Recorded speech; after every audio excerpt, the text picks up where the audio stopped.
Well, a very good afternoon and welcome back to the Tokyo Metropolitan Gymnasium on the first day of competition at the Tokyo Grand Slam. It's the final block, and a very good afternoon to David McFall. Good afternoon, Sheldon. We saw some exciting judo this morning. Japanese look really strong today.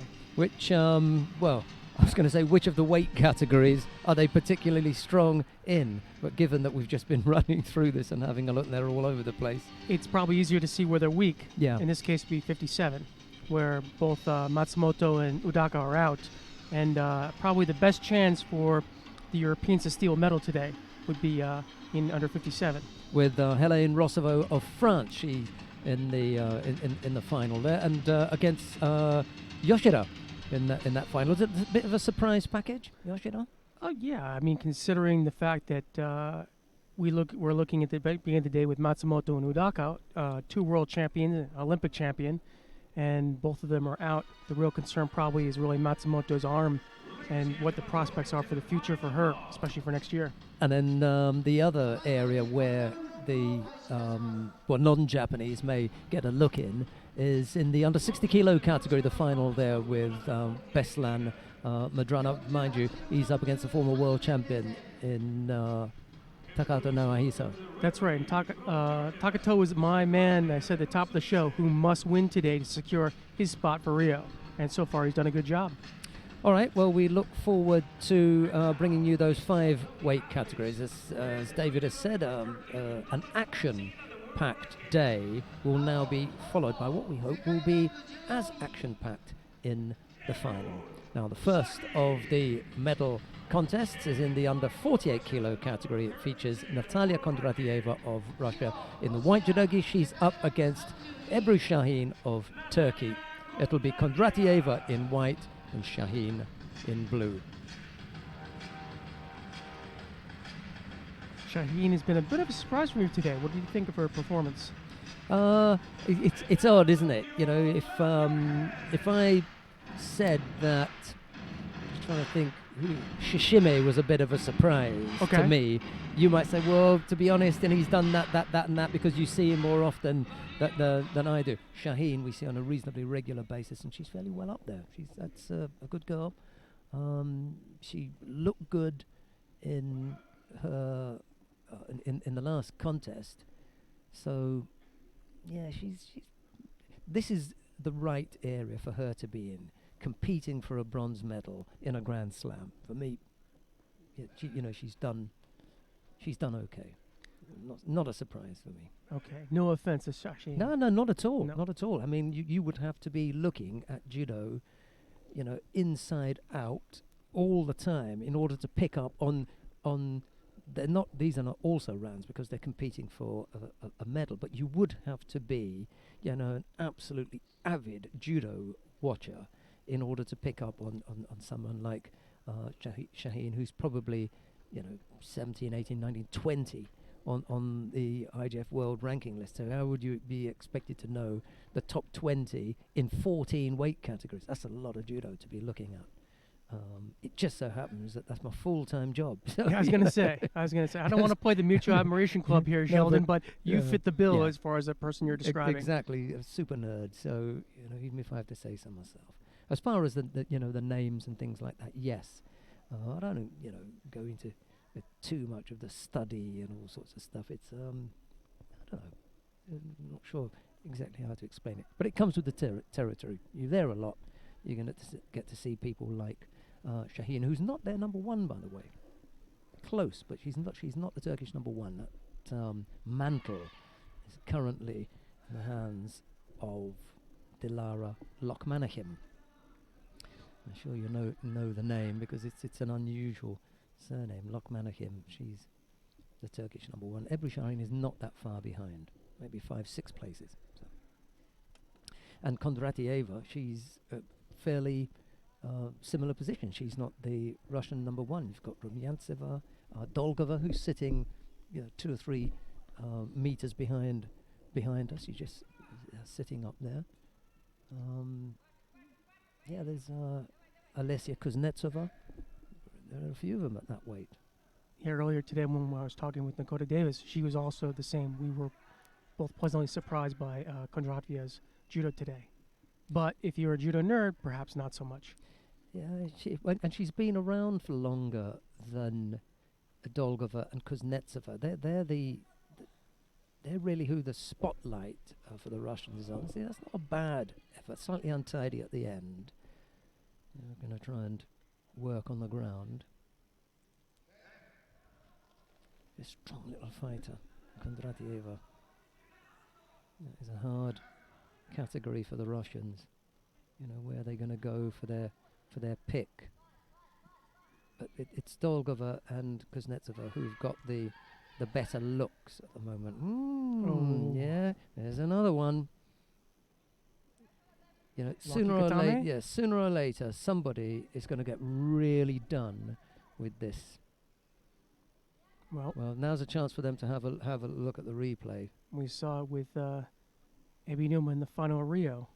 And we also saw it with Sol Kyung when she threw Natalie Powell with it. Initially was given a zip-on, and on the replay, Powell had no choice but to throw herself over to avoid busting her arm up. And then she did it recently and was called about it. They actually, she's done. Yeah, she's done. She knew it. Yeah.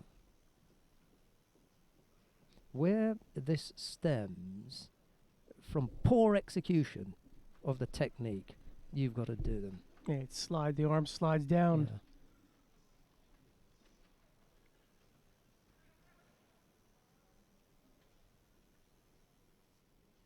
Well, they've had a look and they've decided that there is no issue with regard to the execution of the technique.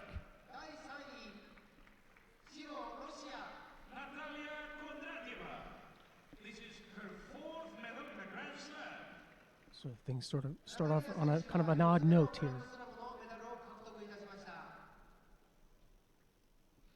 Well, when an injury is involved, they tend not to show it, which is good in my book. She looks genuinely concerned as well for her opponent, which is that's not the way you want to win. Yeah, which is to her credit. You know, there's no big celebration here or anything. She just, she'd probably like to know herself. Anyway, there will be a look at that.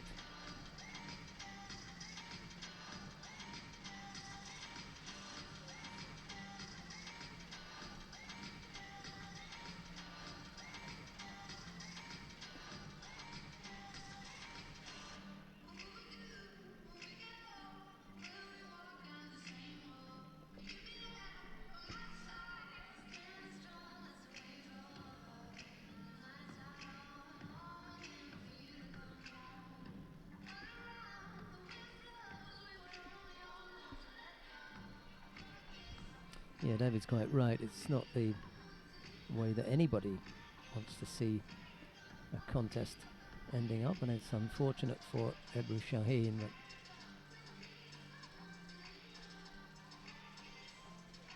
there you are. There's a perfect example up in the top left-hand corner of your screen of what it was that happened. Some Japanese judo fans on top of things here.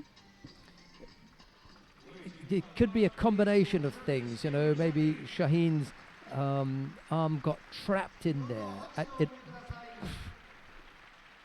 Look, when the techniques are executed properly, there's no trapping of any arms. Right. No properly executed waza results in that kind of injury. We come now to the second of the bronze medal contests, and this features Julia Figueroa of Spain. She's up against Sarah Menezes of Brazil. It's Figueroa in the white judogi, Menezes in blue. Please welcome the referee from Mexico, Mr. Everardo Garcia. And in the middle for this one, Everardo Garcia of Mexico.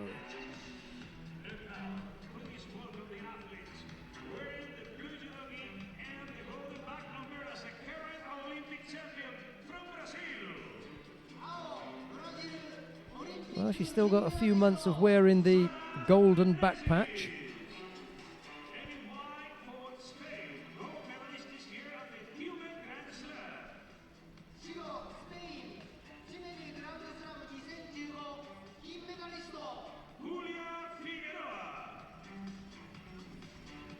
Menezes comes in first.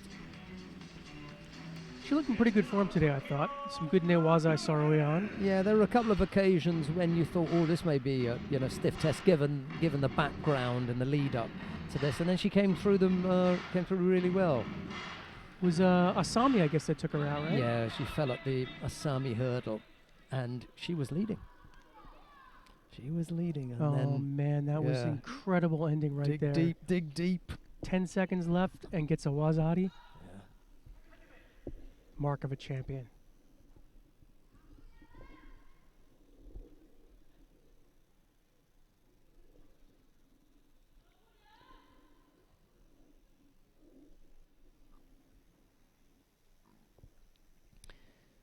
There's always a question as to just how much more room there is for growth and development of fighters.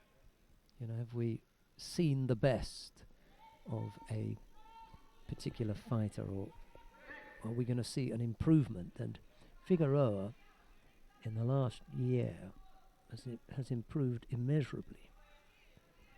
She really has done a good job. Can you say the same for Menezes? No. After London, there was, London was the pinnacle, and that's easy to say because, what else is there after you've won the Olympic Games? That is the pinnacle of competitive judo. But she then didn't,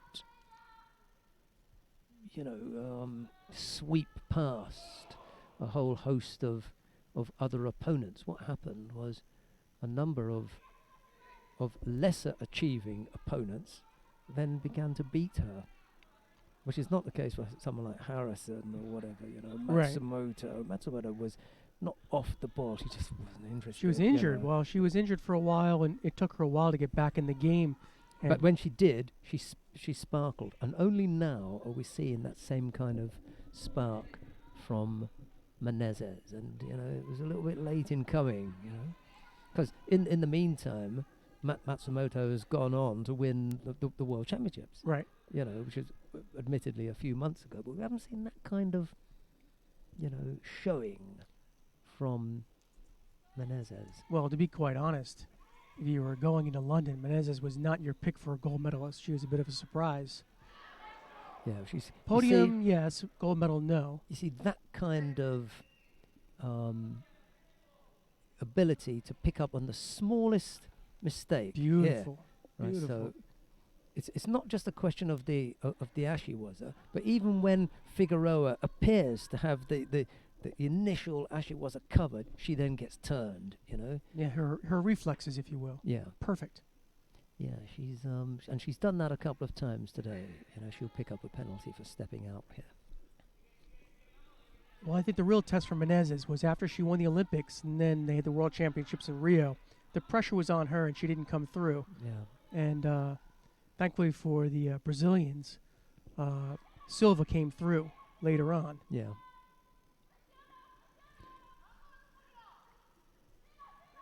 Rafaela Silva, that is in under 57. You see, the thing about someone like Menezes is it's going to matter not one iota if she medals in Rio. If Menezes medals in Rio, everything that happened in between London and Rio, you can forget. Especially if she was to take gold, they just bury those 4 years, wipe them out, because the record books will say double Olympic champion. Doesn't matter what happens in between. And can you name a double Olympic champion from Brazil? I cannot. So that would be it. I cannot. That would be huge. Bit of a tall order, but not an impossible mountain to climb. Got a few months to figure that one out. Well, it's impossible for anyone else to do it from Brazil in judo. True.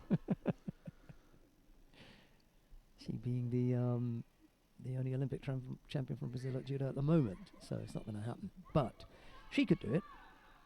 She's getting, she's going in that direction. It's just happening at the right time as well.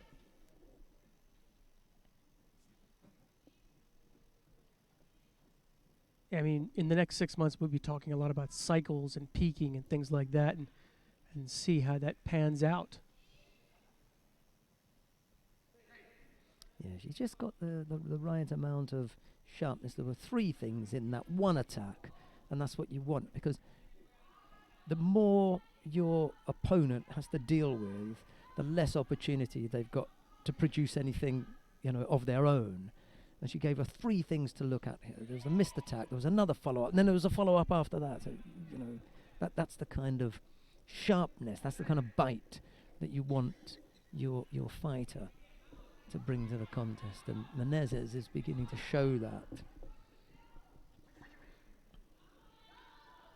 And if the only opponent she loses to in Japan is Asami, that's not a bad performance. Yeah, and then the other thing is in Japan. Yeah, and the other thing is how as well. There was no shame there. Asami dug deep, and it was a heroic win by the Japanese. So all credit to Asami for coming up with a really good quality win against a very tough opponent. And we've got 30 seconds left, but if Menezes prevails, lots of people, they lose something like that in a semifinal, kind of takes some wind out of their sails, And she's stepped back up for the bronze medal match, and she looks pretty good here. Yeah, that would have made a terrific final, I think. Menezes and Asami had been able to replace that contest. Would have made it even more Yeah. dramatic. I mean, Asami and Kondo may not give us the kind of excitement that we had from Asami and Menezes, but hey, that's the way it's worked out. Well, if you're a Japanese judo fan, you're following closely, you know how tight it is for the under 48s. So, despite the fact that Kondo and Asami, That was terrific. there we go. And the nice thing about this is she's got the Wazari. If there's 9 seconds to go, okay, you can't take another Shida because you've already got the 3. But now you come in with an absolute opponent burying Koji Gaki and flattens her. Much to the delight of the Japanese crowd. Yeah, you've got... There's something there for Menezes at the moment. And if she can hang on to this bite, if she can hang on to this visible desire to win, work hard, that results in this kind of success, then she's going to be worth having a look at, and she won't be going in to Rio as an outsider.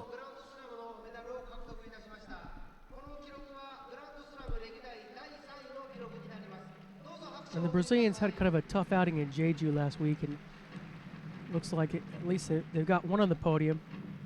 It's a good start.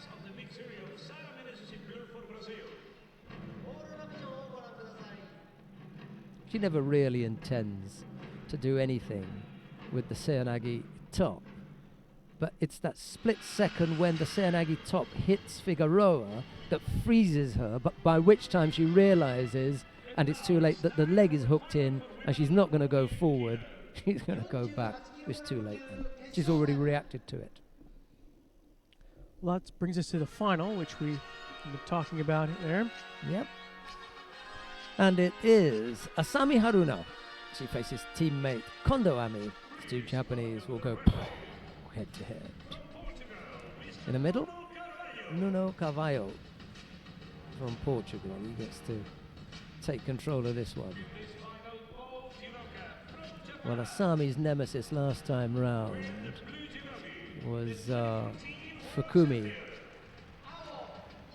And now, having seen her off and Yamagishi's out of the question, the lineup, it's just like a conveyor belt. Doesn't matter. Those 2 have gone. There are another 3 in the wing. It's like that whole thing with the shark's teeth, right? One tooth pops out, another tooth pops right back in, right? Now, the one thing I was actually I was talking to Neil Adams before, is this idea that if it comes down to a dead heat between these 2 for a pick for the Japanese, they're going to go with the future, or at least the younger of the 2. They'll go with Kondo. So Asami's got to win this and just keep the pressure on that she is not only the veteran, but the person that's going to get it done in Rio. Yeah, well, she's already been passed over once for one Olympic Games. She would hate for that to happen again. And the best way to deal with that is to take Kondo out the equation. Kondo loses her shine if she gets buried here and then in Japan. Yes. You know, again. Yeah. In the selects. But I think Yeah. if you can put together whoever wins this match, if they can go to France and have a better showing than their teammate, then they got their shot. This is an important first step.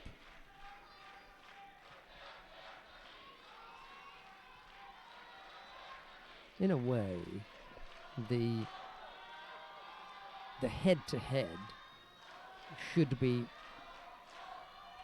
absolutely baseless, given that this is the only person that she's not going to have to fight at the Olympic Games. Right.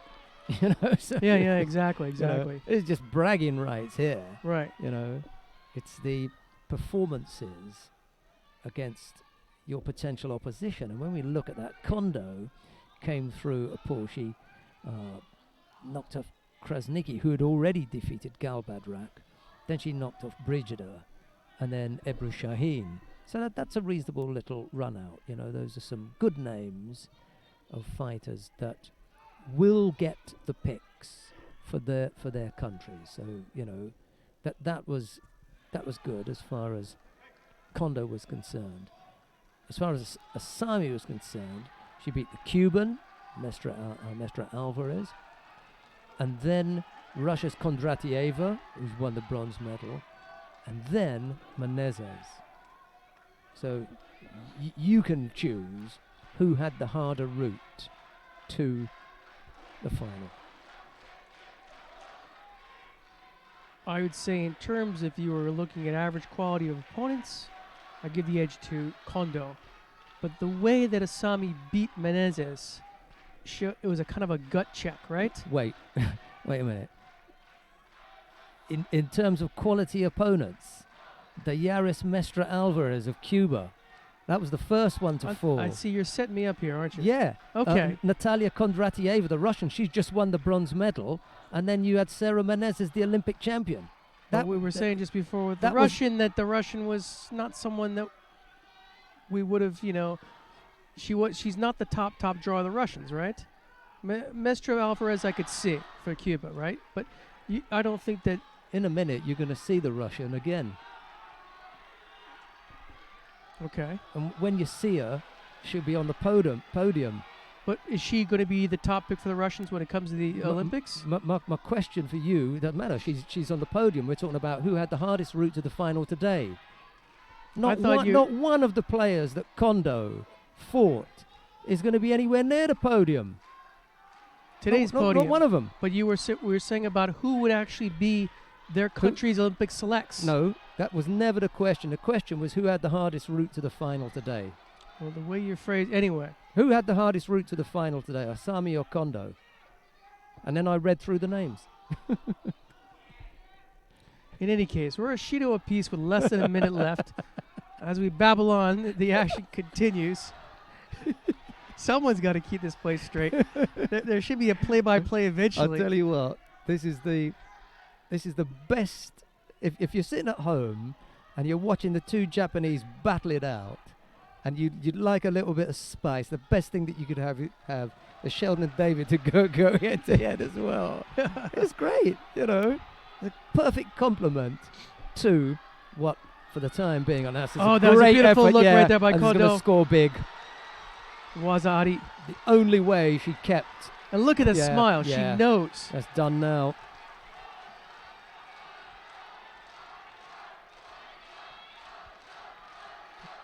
That's some grit there. Look at that. For me, yeah. Kondo Ami has just stamped her ticket to Rio. Right. Now, what she does here, by winning against Asami is to add all of those wins that Asami brought to the package and say, I would have done those too because I've just done you. So You're just adding salt to the wounds no, now. no, Okay. really. Anyway, I'm You just know. kidding. Anyway, the thing is, but the point is that smile that we saw on Kono's face and her Yeah. crying is she Yeah. realizes that she has just stamped her ticket. Done it. Now it's basically yeah. it's basically her bid to lose. Yeah. Here's my biggest opponent, and my biggest opponent has just stepped off the mat after knocking off the Olympic champion. I've got to do something special here. But it was Yeah. the throw, the way she held her out for Osai Yeah. Komi, the whole thing, the whole package. Yeah. She just showed the Japanese coaches that she is the pick. She absolutely showed it. And Asami, she tried as hard as she could. To stay off it. I She mean, gets a basically shoulder she's bridging down, yeah. almost, right? Well, she gets a shoulder down, Yeah, so yeah. that's okay. Yeah, she got the shoulder down, so it wasn't Yeah. an actual bridge. But yeah. and look at this transition to Keisuke Katame, Yeah. and she's holding on. She's looking at the clock. She's, she knows it. She Yeah. beats Tatami. I've done it. Right. Now, go back quickly to these routes. Doesn't matter what the route was.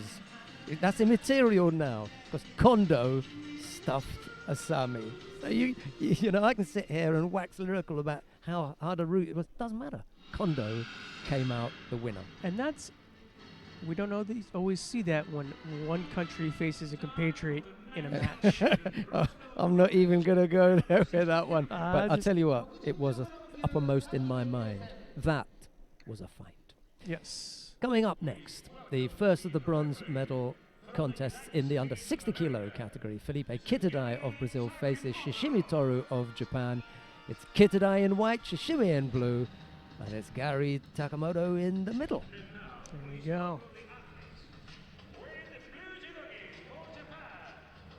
Well, we have to find a way of making the national head-to-heads interesting. Kondo and Asami did that right at the end. There was a little bit of, playing around at the beginning, but you get the impression that it was Kondo who said, I'm not going to see this out in that way. She took the Yeah. risk when Yeah. she made that move. Yeah, Nothing risk, absolutely. nothing gained. Yeah. She really went for it, Yeah, and it paid off it paid off in for her. spades, as they Yeah. say. It absolutely, she banged that out. It's Ko- funny that we were mentioning this match here. Kitadai, Shichime, Takemoto. It sounds like it could be in all Japan. Even the referee. All these Japanese surnames. And who's the coach there? Shichinue. The Brazilian coach is Japanese as well. Or has a Japanese surname. Well, yeah, He is yeah, Brazilian. Yeah. I don't think he speaks Japanese, I mean, not all of them do. Well, let's put it this No. way. This McFall doesn't speak Gaelic. And maybe some people think he doesn't even speak English. All right, then. Here we go. First of the bronze medal matches.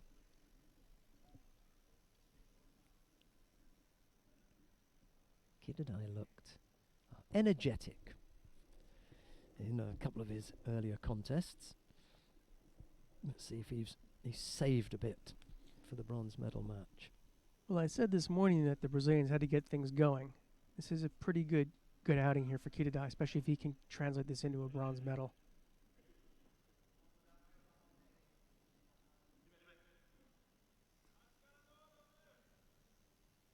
There's a real hush in the venue, which is not the case when the Japanese women are on the mat. There's a almost incessant cheering from whichever company it is they represent. It's different when the men are on.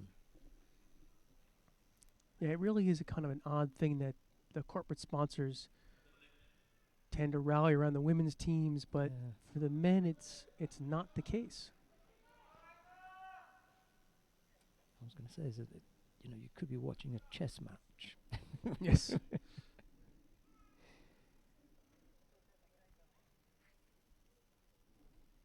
I suppose the only voices that you can hear are ours, because I can see from time to time colleagues who are sitting around us, and as our voices get raised, they look at us. So Yeah. maybe we're We're the rude ones, the only noise in the venue. besides the coaches. Yeah, and they're only allowed to coach when the mate is on. It's Shichimi who picks up Ishido for passivity in that. Shido gives Kitadai the advantage at the moment with 3:20 odd left to go. No score as yet, just that single Shido against the Japanese. Just like in his semi-final matches, Shime looks very composed and calm. He's, confident. Who was it that he lost to in the semi-final? And we were saying he was a little bit Nonchalant. flat, yeah. Not a question of giving up. Well, it was with Ranov. Yes, Mudrov. I was going to say Mudranov, that. yeah. Yeah. Just looked as though there were a few doors that he wanted to go through, and they looked shut. And when he went, once he'd knocked on them, he didn't knock again. He didn't kick the door down. Yeah, yeah. He thought, all right, there's no one at home. I'll go Yes. somewhere else.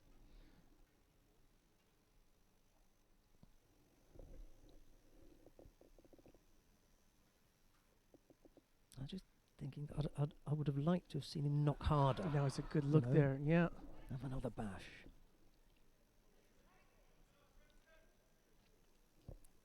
Maybe he didn't want to have a part of Takato.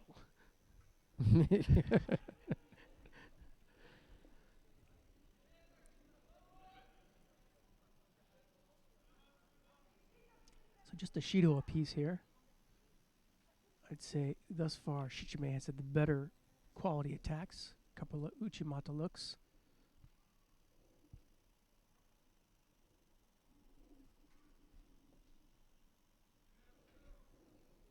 Well, I guess there'll be no chance of getting Kondo in the baseball batting cage tonight then. She'll be off with the sponsors again, as she was last year. Yes, you're going to have to take another rain check on that one. Yeah, now a couple of years before we go. Going to have a hit at the Tokyo Dome. She's quite a baseball fan. Kondo, I'm not sure if she's a Giants fan though, but she likes baseball. Shido apiece. Minute 40 odd left to go. Good question. Let me see if I can find where her hometown is. Maybe that'll give us a hint as far as her baseball loyalties lie. Shishime had a look at Uchimata there, and Kitadai managed to stay off it. But what he can't avoid is picking up a second penalty. Gary Takamoto rolls the hands over, and the finger is pointed at Kitadai. And he picks up a second penalty. Throws in that left-sided low Seonagi. That doesn't catch Shishima, who then comes back with his own left-sided effort. That ends up with Kitadai landing on his front, and there's no score, from which he attempts to work him on the ground now. But Kitadai's defence looks strong, and the referee decides to call Mate. This big left Osadagari effort. Never really got in the best position for that. Kitadai ended up on his front, thinks about the flying Jujigatami, and he's in and out of there very quickly. Really athletic from, showing his, gymnastic ability would be better. We wander over to the far corner, and Kitadai has a stab at Ojigari, but that fails.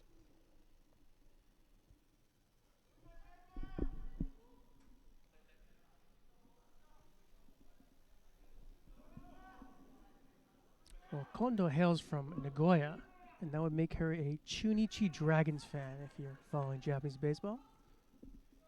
You won't be wearing that giant shirt then, will you? No, she won't. Well, I mean, the Tokyo Giants are kind of like the New York Yankees. They have actually fans all over Japan. But if she is a local supporter, it would be the Chunichi Dragons. She may wear it when she's in Tokyo then. Yes, when in Sick. Rome. And he That was goes nice over looking, anyway, there and we that go. it would have been a problem, because he had the bridge going already, did Kitadai, but Shishimi given the upon anyway. Well, he'd had a couple of stabs at the Uchimata, nothing as serious as that. He really got hold of Kitadai at the end there. Kitadai was behind by the Shido anyway, so He probably didn't expect it with 6 seconds to go. Not that level of commitment to the throw. yes. all of a sudden, nonchalant Shichime decides Yeah. to turn it on at the end for the fans. So this is exactly what I planned.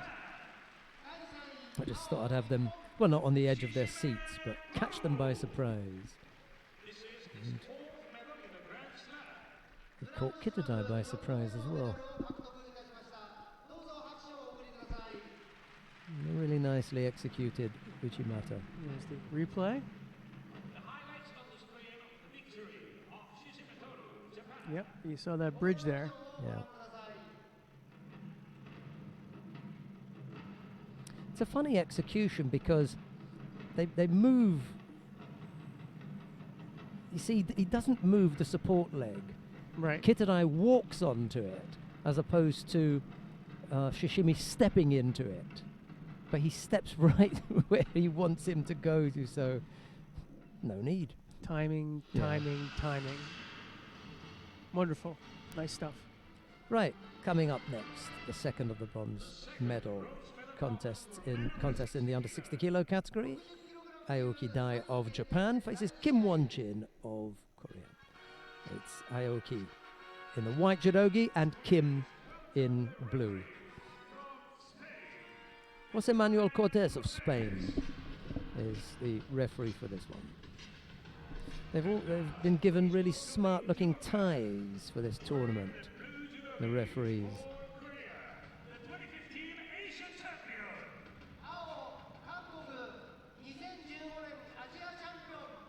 Kim Won-jin. Yeah, the referees must have quite a collection of neckties, but this is definitely one of the sportier ones that they've had over the years. Aoki Dai. Now Aoki was the one that Mudranov knocked out in the first 45 seconds or so. A little bit of a surprise for Aoki. He looked like he wasn't quite awake yet. He was still in the middle of bowing on, it appeared. No, I guess at 45 seconds he should have been into the match by then.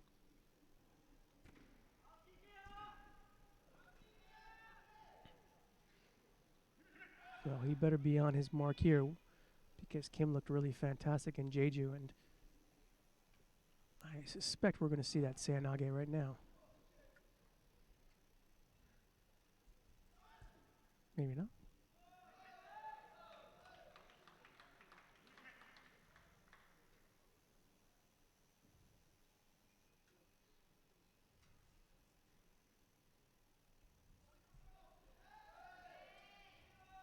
Looked a bit untidy. Yeah, they both lost contact there. I think they both had something in mind, and as they moved to begin whatever it was, they slipped, and there's another slip there. This time there is a score on the board, and it's Kim Won-jin who comes up with Usari. Rather fortunate for him. Aoki gets caught again in the first minute. This time for Wazari.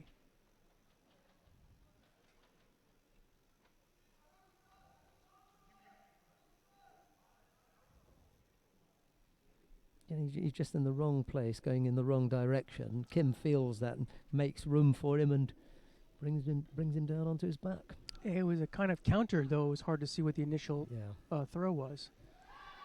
he's almost caught again there.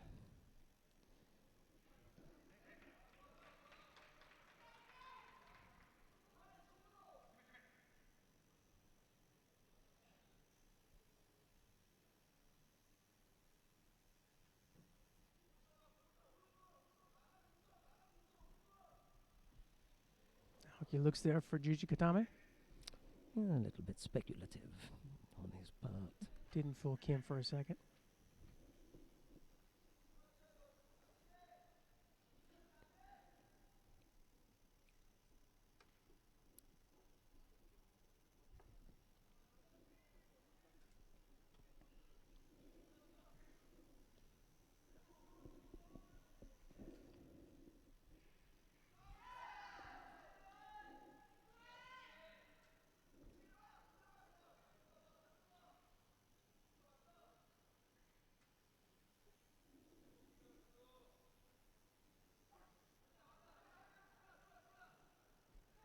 looking for Hadakajime there. Oh, this looks on. Yes. Yeah. That is not something, especially from that position, that you see very often. Again, Aoki just didn't look like he was paying attention or didn't realize the potential. Usually the only time I see that is, when they're turtled up and maybe someone comes from over the top. I think there's a speed with which the top fighters move, and Aoki was found out today, and that tempo was just beyond Doesn't him. have that pace. Yeah. The two losses that he suffered, one to Mudranov and then one to Kim, I think Kim is surprised too that he pulled that Harakajime. yeah. And again, that's Let's see where it starts. When does he first? That's the Wazari score, right. and They they don't don't show show the- the right. yeah. But you kind of saw him sneaking it over, and it looked like that Aoki at first had the chin set, and then he worked it in worked there, it in didn't he? there. Yeah, it was too He just late kept by at that it. time. Yeah, Because usually when you put that hand up, yeah. you kind of reach across your own neck and then reach in your ear there. That's enough to Well, block it out. Kim Won-jin will be happy to have followed up his win last week with a medal. You saw here the in smile. He was Tokyo. just Yeah. like, Job done. Yeah, Came yeah. here, took a medal. He's okay. Right, we come to the final of the under 60 kilo category. Takato Naohisa of Japan faces Beslan Mudranov of Russia. It's Takato in the white judogi, Mudranov in blue, and Takato leads the head-to-head 2-1.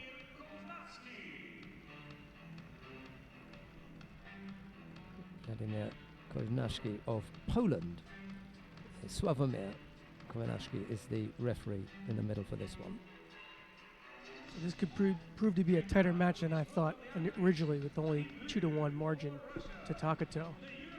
Got to give Majorov a little bit more credit here. Well, maybe Takato smashed him twice and Mudranov won golden score Shido. Fair enough. Okay. I don't know. I don't know. It could be. Give me some props here. Well, it Thank could you very be. much, Sheldon. It could Yeah. be. It could be Could the. be the opposite way. It could be that Mudranov smashed him once, and he's won 2 in golden score by Shido. It's difficult, isn't it? Exactly. Exactly. That doesn't tell us much, yeah. Unless you've seen the fights. I mean, 3-1, 4-1, 5-1, then you start getting a bigger picture. But 2-1, I don't know. We'll see. Anyway, it will all unfold before your very eyes. See if Takato attempts his moonwalk here as he gets onto Billie Jean. Not yet. Not yet. Maybe he'll do that as he comes off the tatami. Yeah, Maybe he's learned his lesson by being a showboat. he strikes me as the kind of player that at the end of the contest he may very well do that. Or at least a smile. A smile as big as Kim's. Yeah, there you go. No hanging about. Loses the Osai Komi. Yeah, Wazari. No hanging about. Straight in here. Turn direction really I well. like that change of direction. Yep. That was very sharp.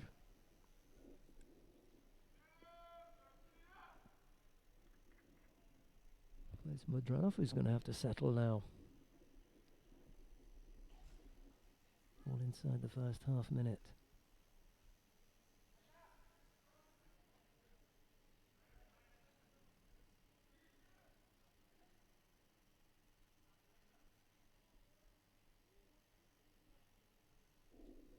I think it would have removed a lot of doubts about Takato if he had finished off Majorov right there.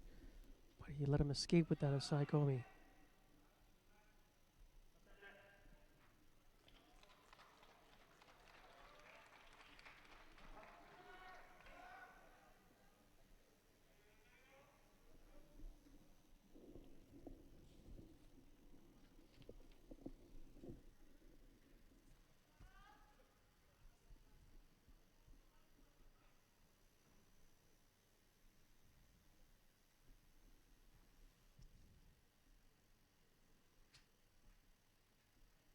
think it was Dashtavar that Takato actually beat with that Kamishiho that he just let Mudrov escape with.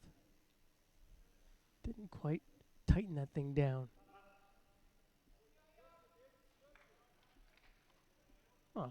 Credit Mudrov with getting out. Shiro picked up along the way by Mudranov now.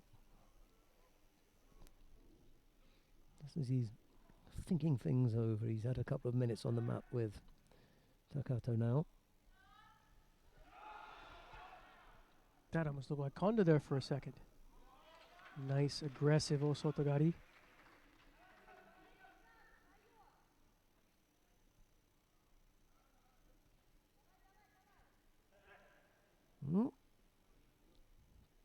Looked like a finger. He jammed that finger, I Yeah. think, when he was going in there for Kumigata. That really smarts. You Mm. jam that thing up and you kill the nerve.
Yeah, that'll do. You know, there was just Yeah. all day we saw this looseness, this spring in his step of Takato, you know? We were talking about Matsumoto coming back on form. Well, before she got injured today, Takato looks good.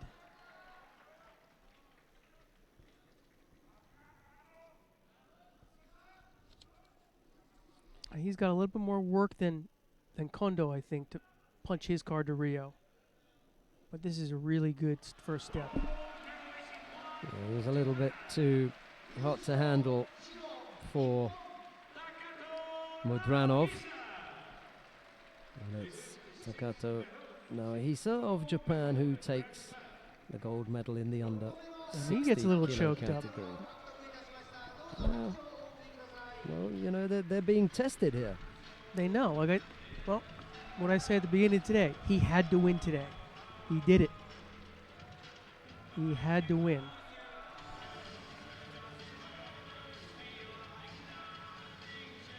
Yeah, when the question gets asked, you have to be able to come up with the answers. Well, I think Kondo did. in terms of coaching, in terms of Takato, everyone knows he's the most talented guy at 60. But he had, like I said, some issues off the tatami and things like that I think have distracted him. And this seems to prove that his head is now in the right place. And judo-wise, Takato's come up with the answer here.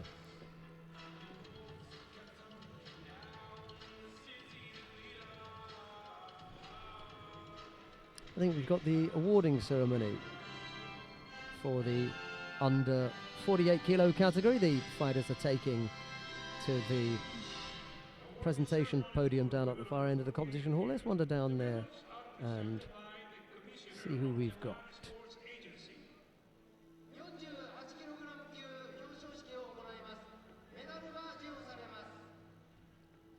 The bronze medalists are from Brazil, Sara Menezes, and from Russia, Natalia Kondratieva.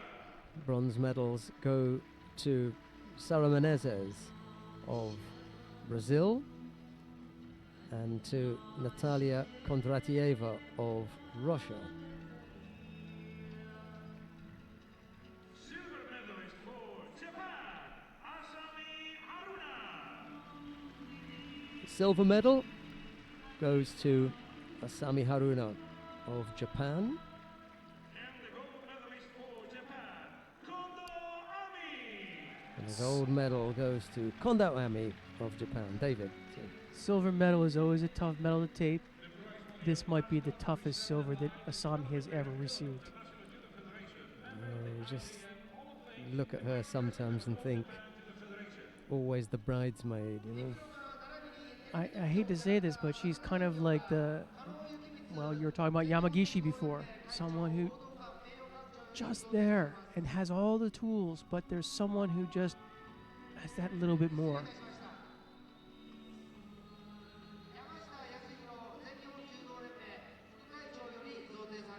For Kondo, there was a little bit of maybe a foot off the gas, or maybe the extra pressure after being the junior and senior world champ at the same time. But now it looks like she's back on track.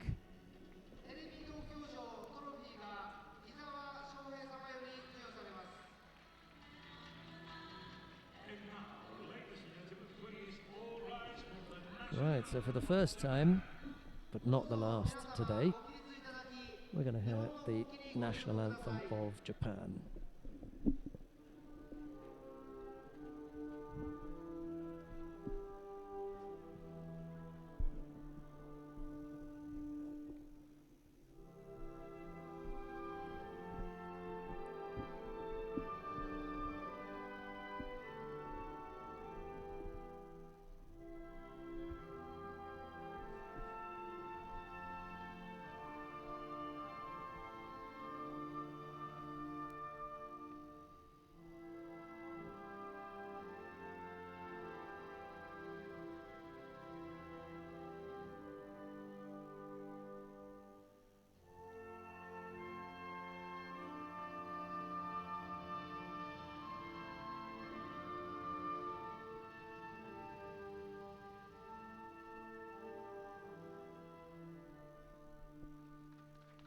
Thank you very much.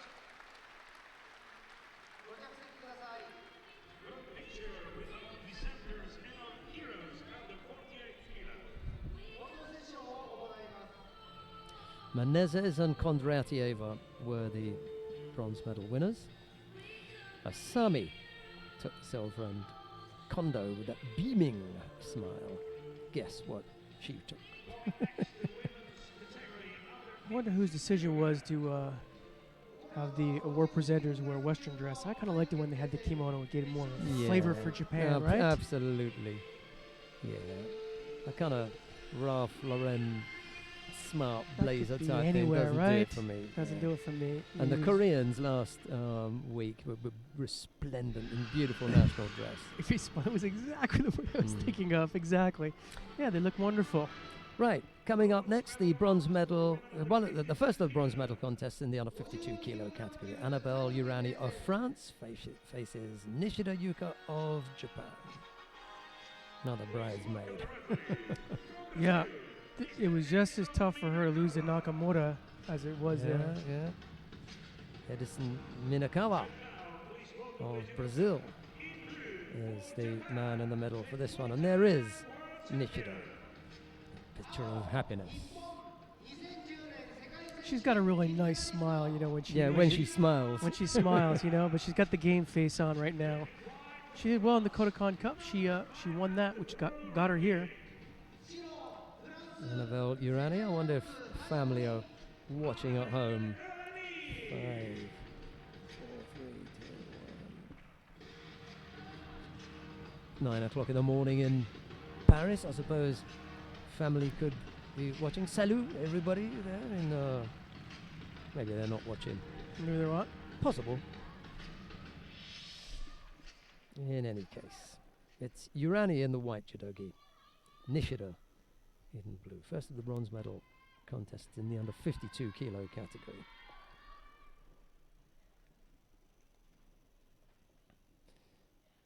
Urani poses a particular problem because of her height and reach in this weight category for most of her opponents.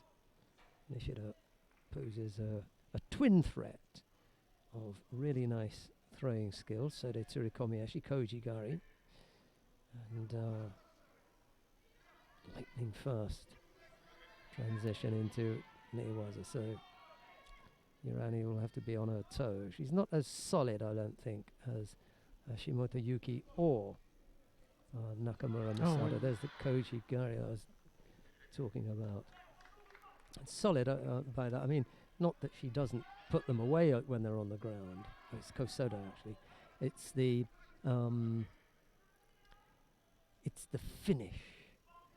You know, she the other two finish like blocks of granite. You know, they're almost immovable. There's a slight degree of, I don't know, finesse maybe about some of the work that Nishida puts in. It's really nice to watch. And she quite often finishes with Kensetsu Waza as opposed to Osai Waza. For me, more than many Japanese competitors, Nishida really seems to wear her heart on her sleeve. Yes, She really is 100% agree with you. very, yeah. very earnest.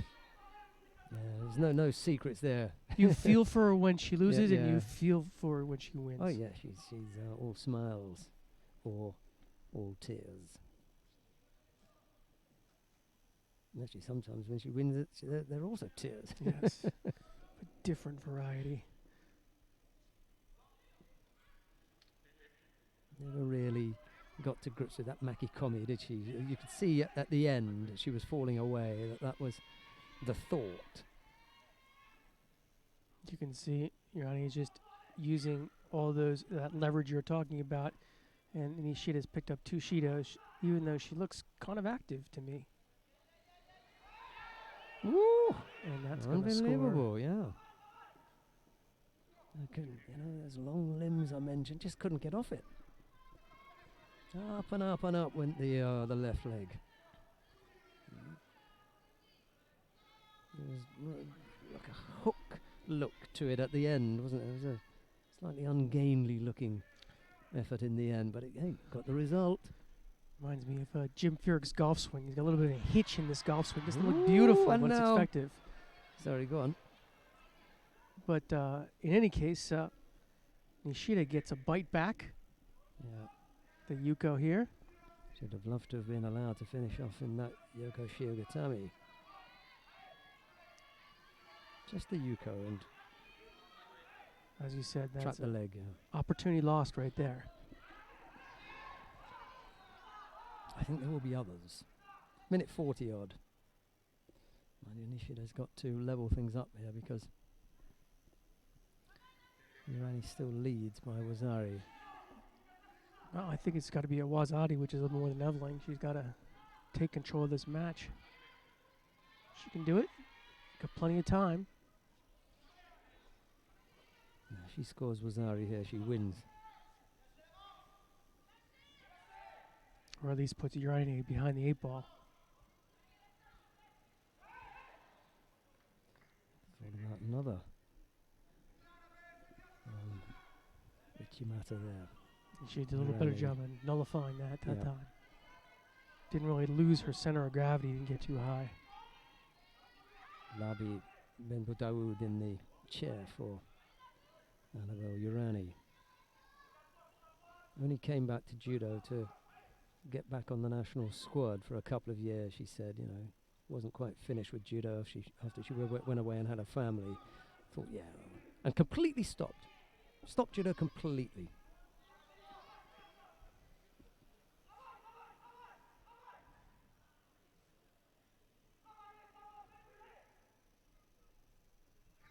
I mean, many athletes try to make comebacks, but to make a comeback after completely stopping for the length of time that she Yeah. stopped, and then to come back to this level. Fantastic.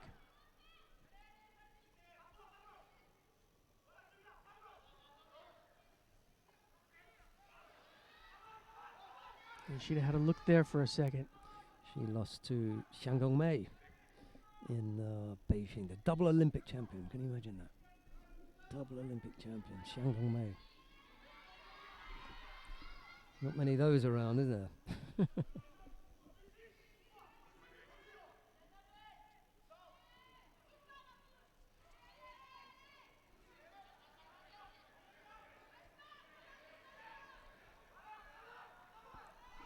bring the hand into play there. Yeah, that was kind of her last Mm. gasp, if you will. Just a frustrating day for Nishida at the end. Fighting against her rival Nakamura, and then fighting someone whose basic body shape, height, stature, whatever you want to call it, is absolutely alien to a Japanese competitor.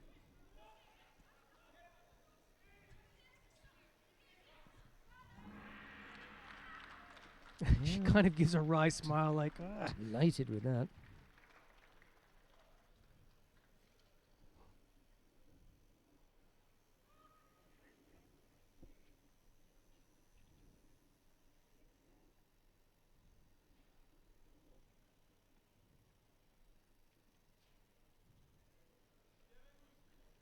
Bronze medalist in white for France,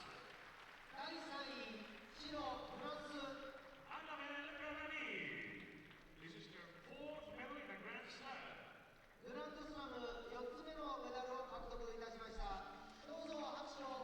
There's something that troubled me that I said a second ago, and it was, who did Annabelle Urani lose to in the Olympic Games? And I said she'd lost to the double Olympic champion. Well, that is the case. Zhang Gongmei, she lost to her.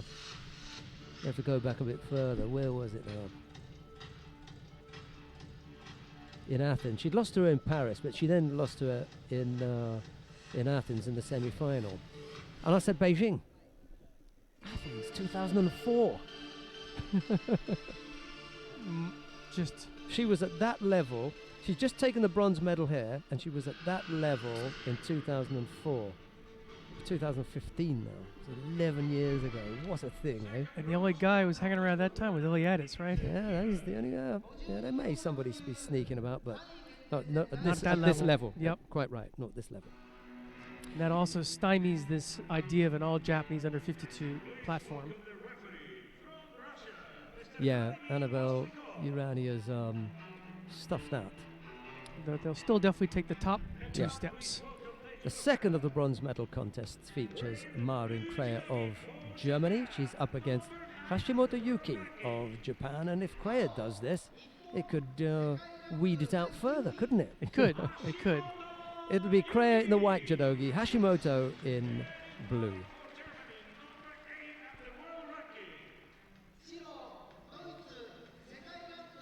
Bronze medalist at the World Championships one year, Marin Krea, so, you know, she's got some stuff about her. Been around for a while. I don't want to cast any aspersions, but I'll Mhm. just put it this way.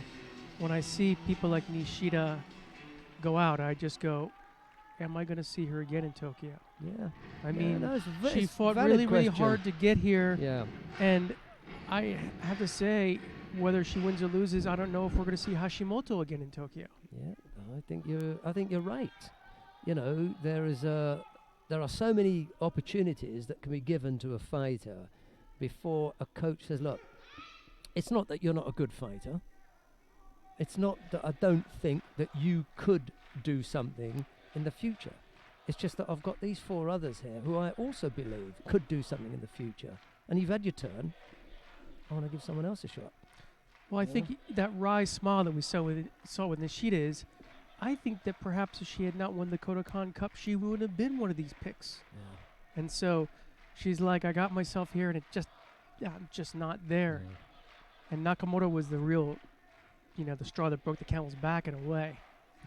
Maybe a bit of a clean out from this selection. If we look at, the next selection, I doubt very much whether we'll see Nishida in there.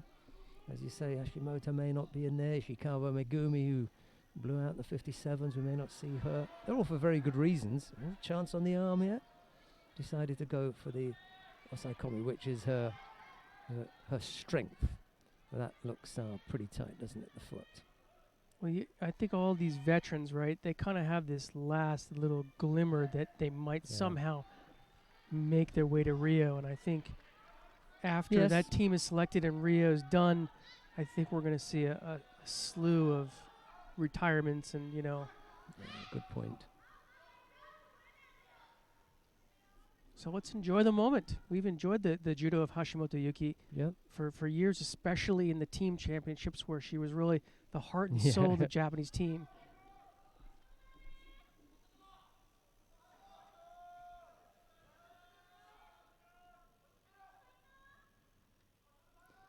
It's all getting a bit close now, isn't it? Qualification and who's going to get sent.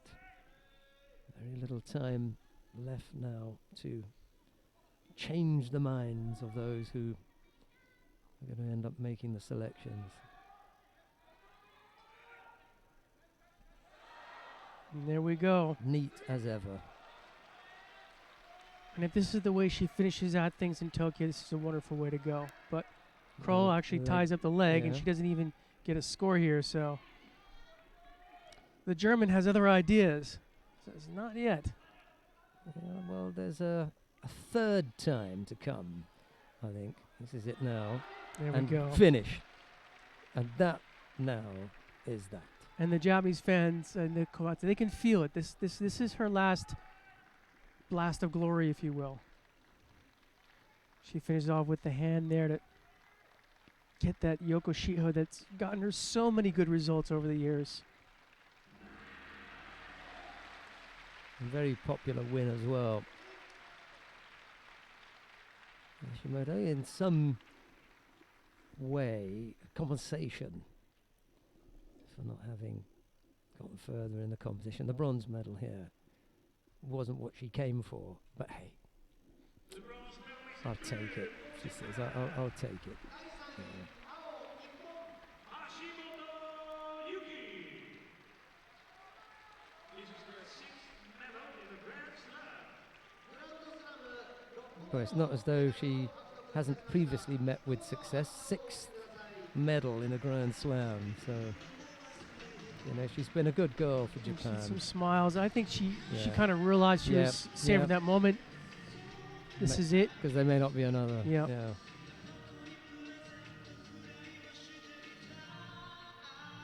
She's going to end it with some measure of success. She'll be on the podium. She won with what she does best. Marin Kreher of Germany, always there or thereabouts, ends up in 5th place.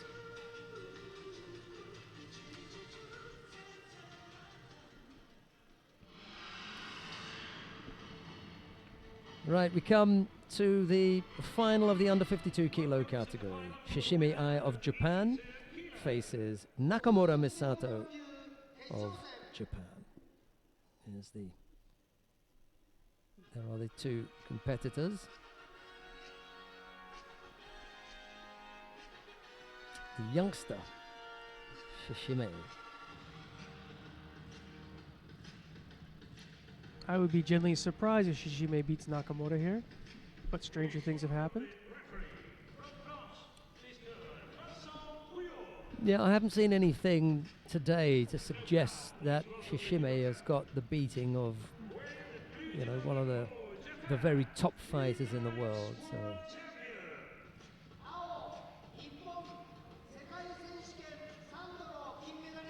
Nakamura is in that special group as well.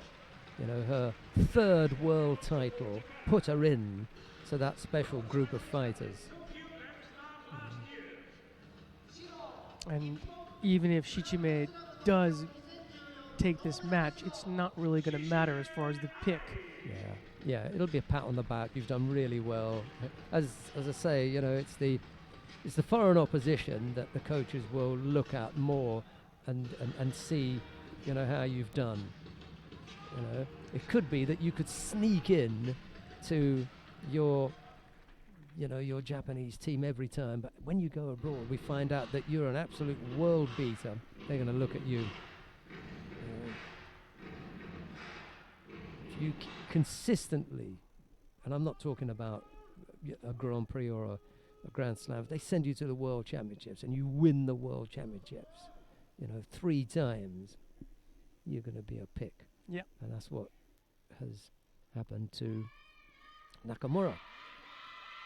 He was picked to go to Beijing picked to go to London, and in between, not coming back with a gold medal from either Beijing or London.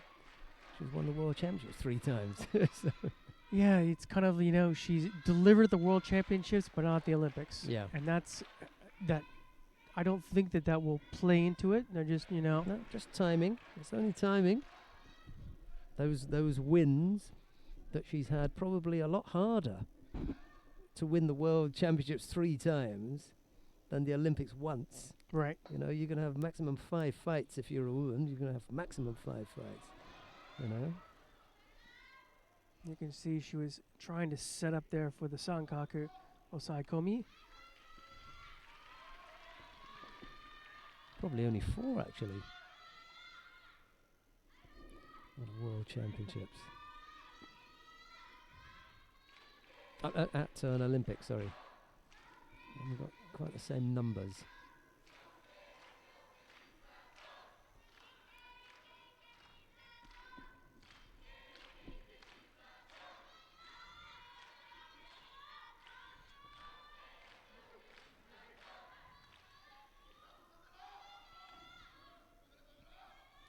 Well, for Nakamura, Luz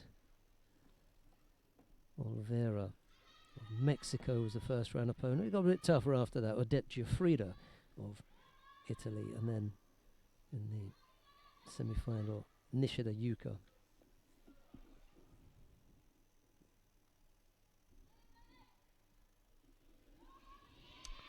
Shichime with the first Shido.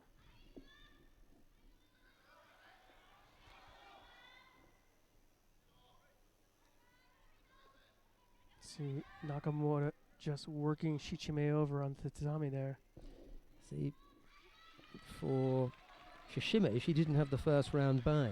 It was Gilly Cohen of Israel, Joana Ramos of Portugal, then Annabelle Urani. And the semi-final had to beat a teammate, Hashimoto Yuki. It's a good little run for Shishime today. It's a fine run. I'd say that's a Tokyo 2020 run right there. Making a run for it now. Well, coaches, I mean, And she's they're been, always thinking in the future, and you sit there and go, "That's quality," and we don't know. and I she's don't been, think Nakamura's going to be around for 2020. No. She's been scoring well as well. 2 Ippons with Zari, 4 Yuko, so she's been piling up the scores as well, active. 21 years old, Yeah. could be peaking at the right time for Tokyo. But meantime, she's still in it here, just a Shido down with a minute 18.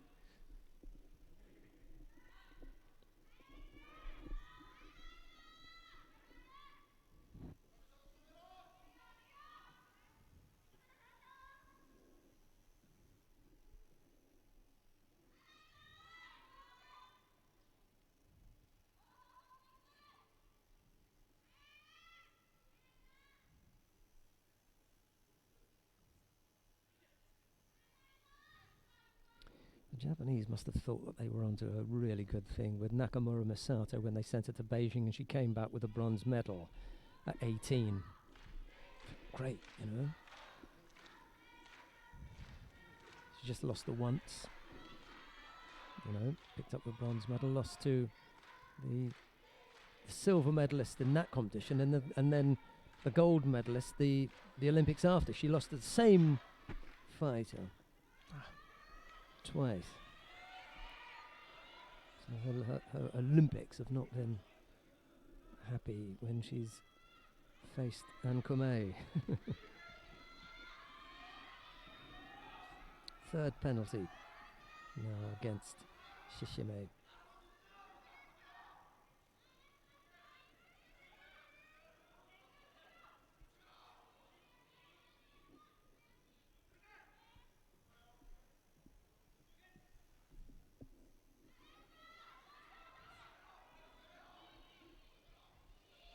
That was a good look right there. That was as good as it got.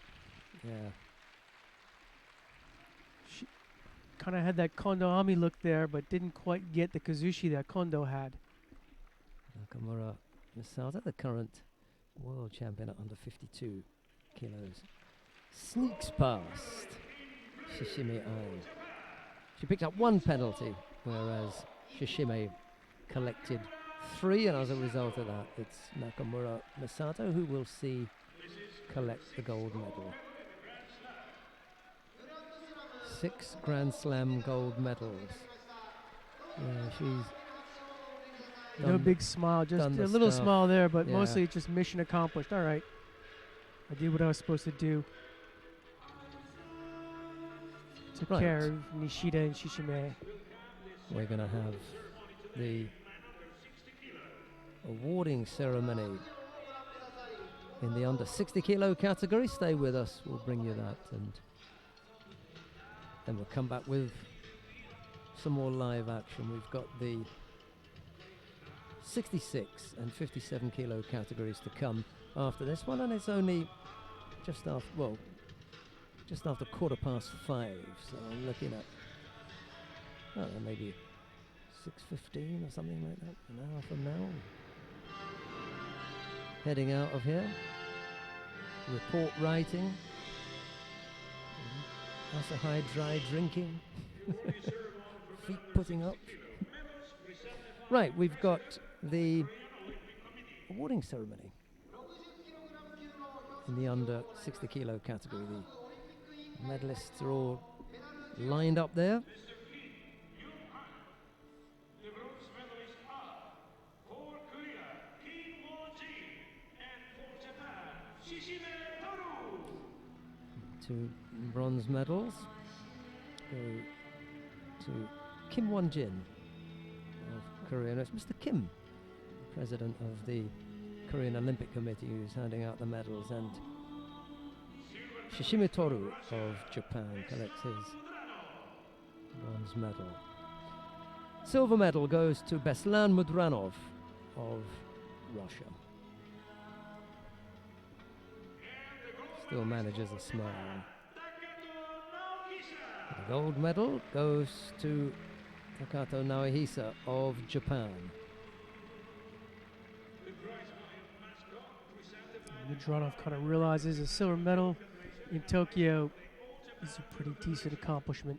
It's not a bad day's work, is it? Nope. It's all down to Helene Rosovo then to avoid a clean sweep for Japan. Because at the moment, we're 3 for 3. Asami, Takato, and Nakamura. DJ only has to put 1 tune in the turntable thus That's far. right, yeah. They haven't moved that flag from the number 1 spot. In this case, Gathering dust. yeah. Right, let's have the national anthem of Japan.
'Kim and Shishimi were the bronze medalists. Mudranov took the silver and Takato the gold.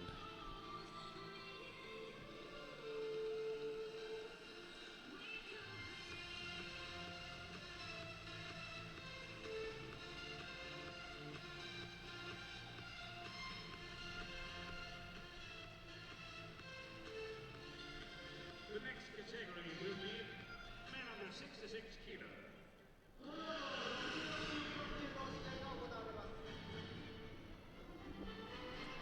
Right, we come to the first of the bronze medal matches in the under 66 kilo category now. Takaichi Kengo of Japan faces teammate Tateyama Sho.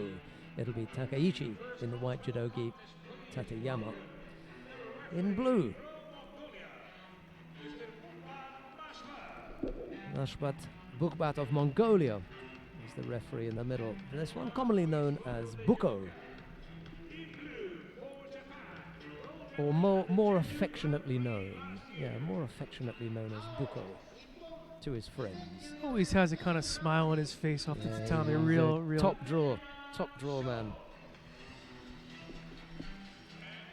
He's one of the most welcoming of hosts in Mongolia when we travel out there and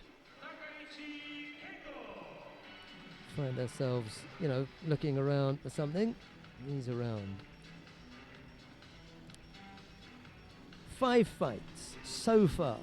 This is his 6th fight of the day. So 5 fights, 3 ippons to date. That's Tateyama. Let's have a look at Mr. Takaichi, see what he's been up to. This is his 5th fight.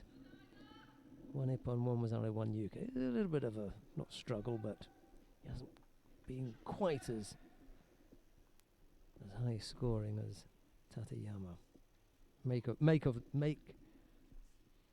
that what you will.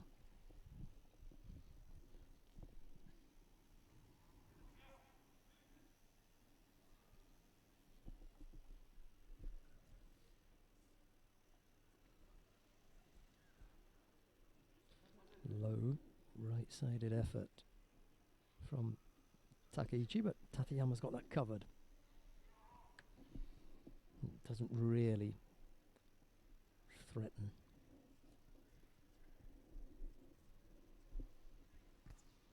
Now it's Tateyama's turn to go over on the left side, low, but Takaichi has that covered. Tateyama kind of comes, we'd say in American English, out of left field a little bit. Not from a major university. He's from a university way down in South Japan. It'd be interesting to see which corporate team picks him up with this nice performance here in Tokyo.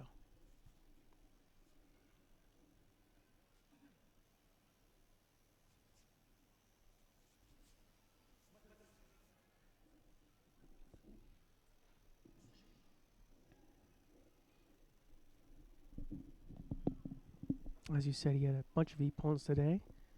If he can final this out by taking out Takaichi, then he'll have definitely made his footprint. Oh, couldn't follow it up once he'd stood up there.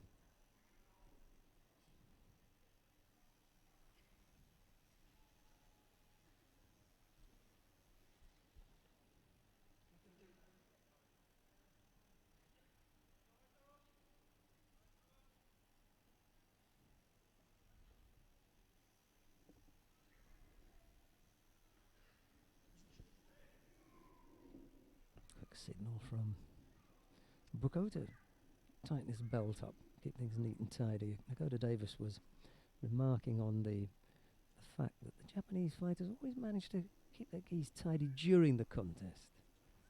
They'll be walking back to their spot and they'll tuck in and tidy themselves up.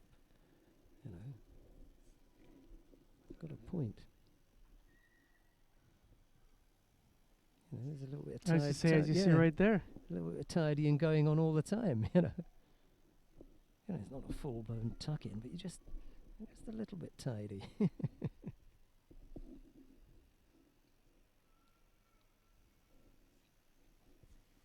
it's not going to work there. Tateyama felt that coming and made the space between the two big enough so that when he did go down to ground, Takaichi, there wasn't anything left of his opponent to roll. Stepped out of the way of that quite deftly. Nah.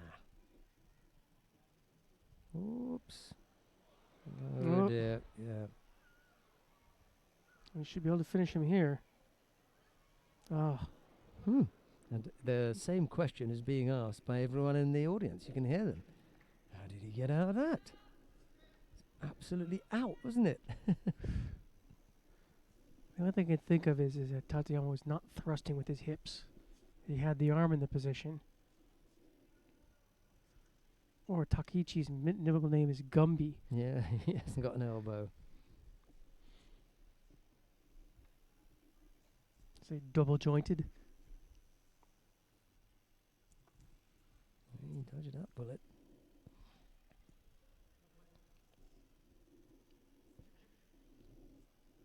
Still all even. No Shidos. With a 1:30 left on the clock.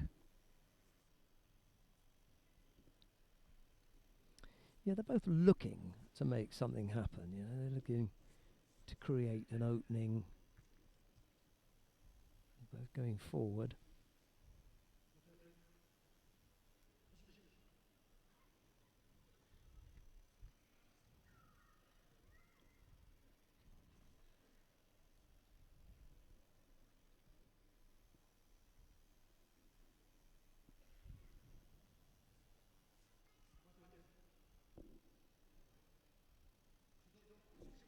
Well, that's unfortunate for Tateyama. The only mistake that he's made so far is just ducking under that arm. Maybe he'll step things up now. Had a good look there, Uchimata. Takaichi answers with a turn in for Seoinage. Oh. Takaichi, I thought that was just a pushover. He had a little bit of a Ashiwaza going there.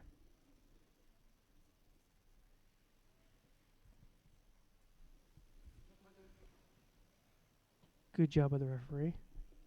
He's going to have to go for it here. 20-odd seconds left to go. Tateyama is the one who's at the disadvantage.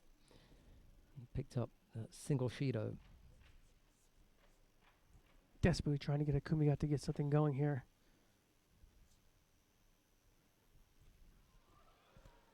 No, that's it. One good attack there from Takaichi is enough to slow up the proceedings. And now Tateyama, one last lunge at Takaichi, but to no avail. And the single Shido picked up by Tateyama was enough for Takaichi Kengo to gain the advantage.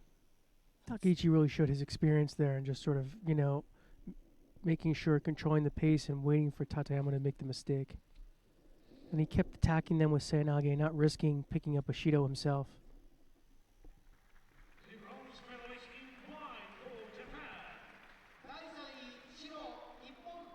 Takaichi Kendo. Oh, nothing to write home about in that one.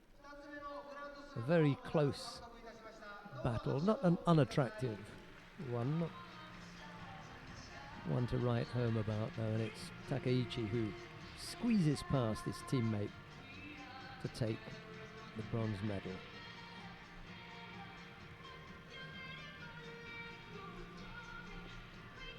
We'll have a look at whatever highlights they have been able to unearth before we come to the second of the bronze medal contests.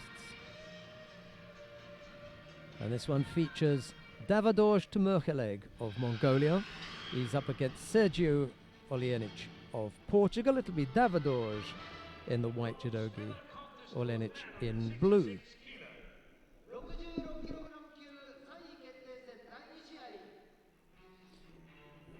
Davide came in here this morning. There's the number 2 seed, Vladimir Nitka is the referee in the middle for this one. And now, please welcome the judoka. Wearing blue judogi for Portugal, number 20 at the world ranking.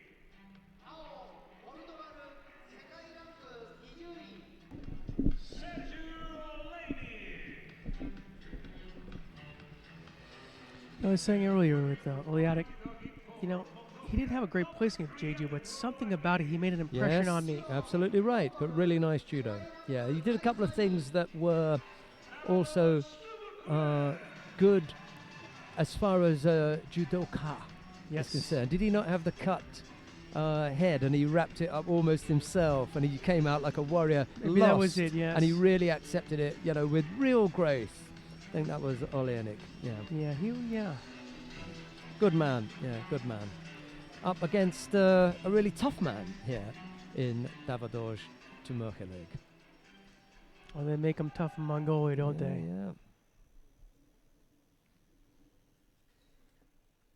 This is a big ask for the Portuguese to overcome the number 2 seed here this morning, Davadoj Tumurkelig. He may still find himself on the podium, Davadoj, but it won't be on spots 1 or 2.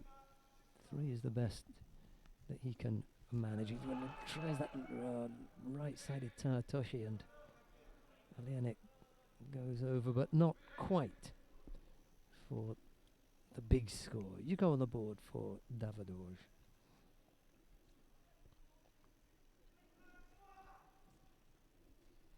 First attack that the Mongolian launched brought Oleanik down for Yuko. Almost seemed like a sleight of hand the way that thing progressed or came out.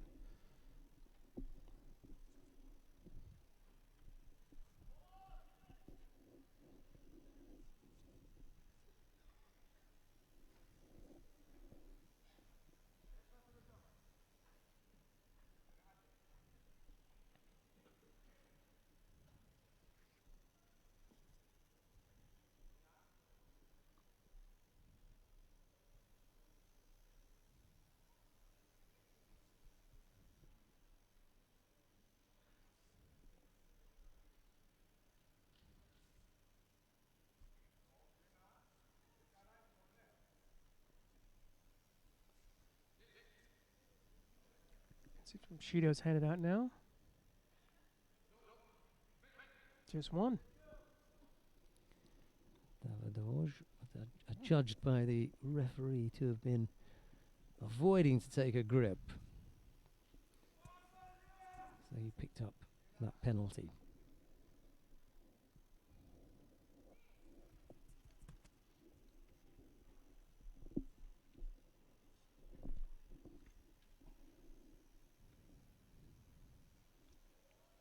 Oh,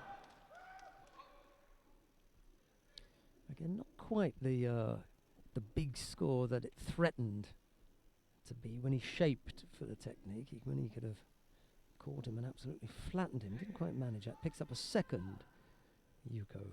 a huge potential when he came in, right? And then didn't get the rotation with Yeah. the upper body.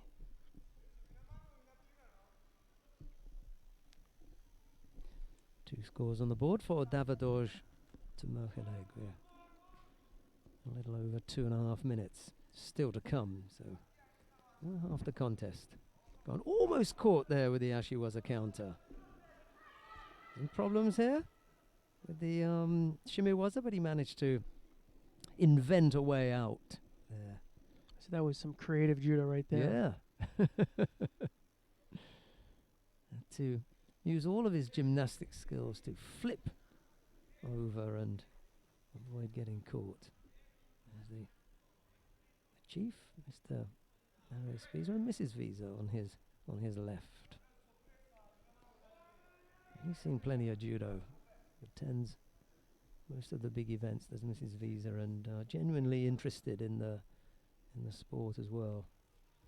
And again, threatening with the Ashiwaza. Very nice Oleanik. Ashiwaza there. And it's the second time that following up from the Ashiwaza, he's put him in trouble with the attempted Shimiwaza. I think that might be a plan. It looks as though he's got that block low, doesn't he? Just burning the clock off, really. And not to his favor.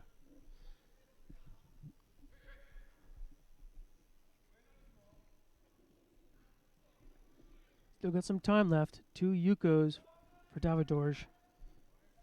Plus Ashido.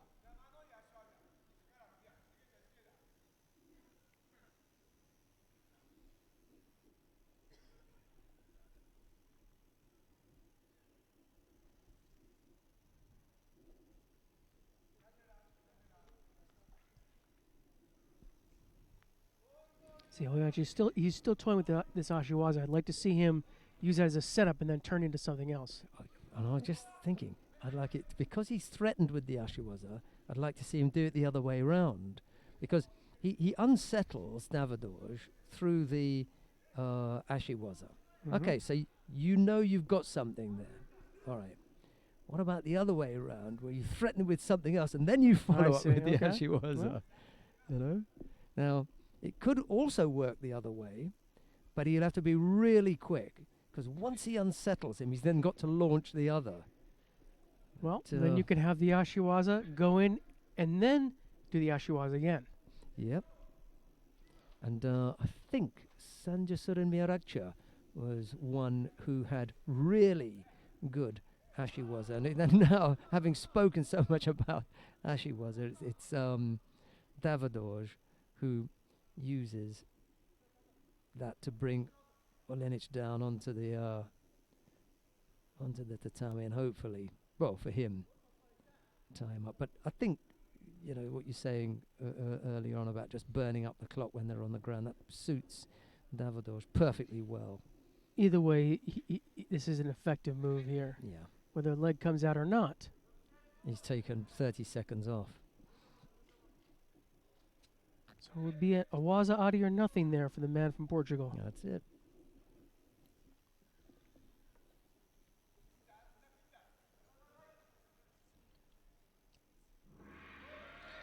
Nonetheless, he had a good Asian tour. Frustration, yeah, for the Portuguese as he comes off second best here. Second best in a bronze medal contest means no medal. So unfortunately for Sergiu Olenik, is a fifth place is the best that he can take away with him. A pat on the back and a bunch of points. Yeah, could make all the difference for qualification.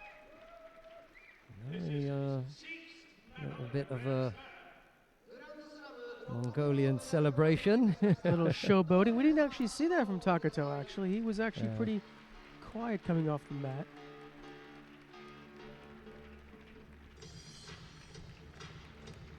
He gives it the old Mongolian wrestling spin, you know. That was the start. I mean, that was 8 seconds in.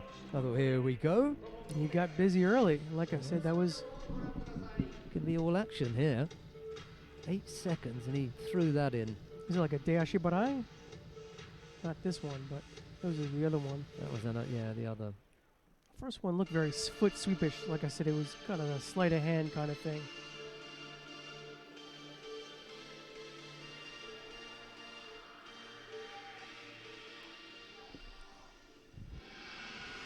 Right, we've got the final of the under 66 kilo category coming up now. It's All Japan affair that features Takajo Tomohumi and his teammate Ebinuma Masashi.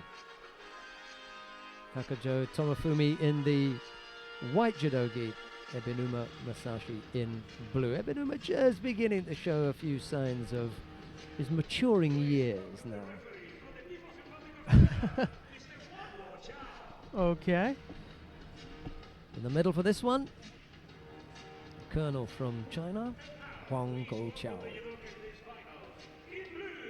I realize that there's only a year separating these two, but it just seems like Ebinuma has been up here forever, right? Yeah. How old is Ebinuma now? I think it was 25 or 26, and then there was a Still. year separating. He's plenty young, isn't he? Plenty young. Young in years, but in terms of battle years, Takajo sprung onto the scene when he, in his first Tokyo Grand Slam, completely unseeded, knocked off the number 3, the number 2, and the number 1 seeds, one after the other, and earned himself the nickname Takajo 321.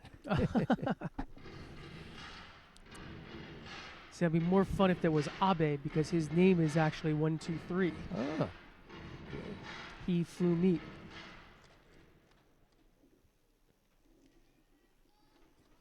He always takes his time when he comes to the mat, you know. Ebinuma, he's got this routine that takes longer than our TV director would like. I said to him, why don't you go in there and tell him?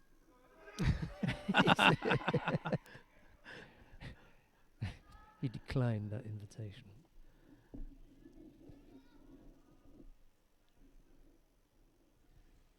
Ooh, Takajo, beautiful real- attack. That was terrific. Ebinuma was absolutely. Yeah. He All was flat-footed rolling all there. over the place. Look. For all that talk about his preparation, Look. he was not prepared for that. And right at the end, he just managed to spin out. That was all Great reflex. little effort. Oh, and now it comes out with his own Ijimata. Also got the foot trapped as well, so in addition to the top half, he had a foot trap there. Terrific little piece of work by Takajo. Leads by Yuko. Hey.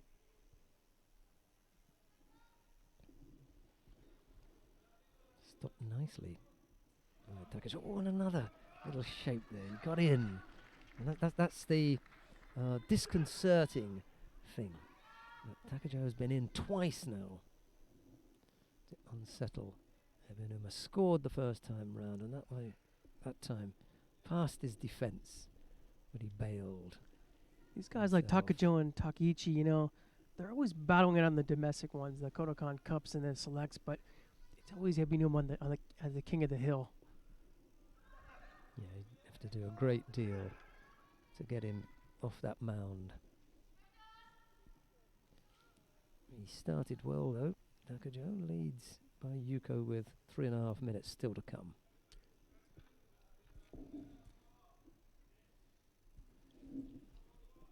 Well, Ebinuma is a soft-spoken guy, but he's also a very proud guy, and he's not going to let this match get out of hand.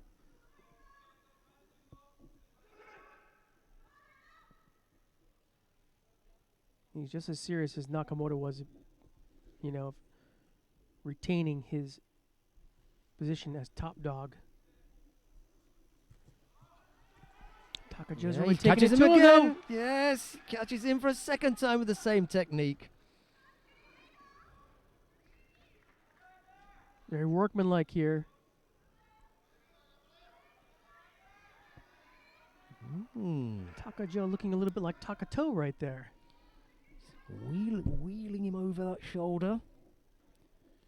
Blocks with the legs, sits down and then pulls him over the shoulder. I like this, him testing Ebinuma. I like to see if Ebinuma can come up with something. Well executed on 2 occasions now. Yuka the first time, Wazari then, and now Ebinuma. We have a bit of work to do. Goes left-sided that time. It's a bit too much. You've been there twice already, you know, you're not going to mug him again. Gotta show me something new. Yeah. Half the contest gone. Takajo leading by Yuko and Wazari. 2 scores on the board. What's the referee seen here? Yeah, didn't like the grip on the inside there. Fingers inside the jacket. So Shido picked up by Takajo.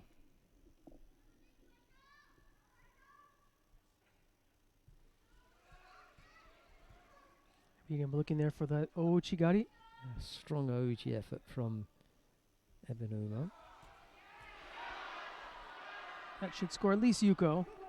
Yeah. On both occasions that Ebinuma pushed that effort, Takajo was pushing back, and he bounced back very quickly from being on the side of his body.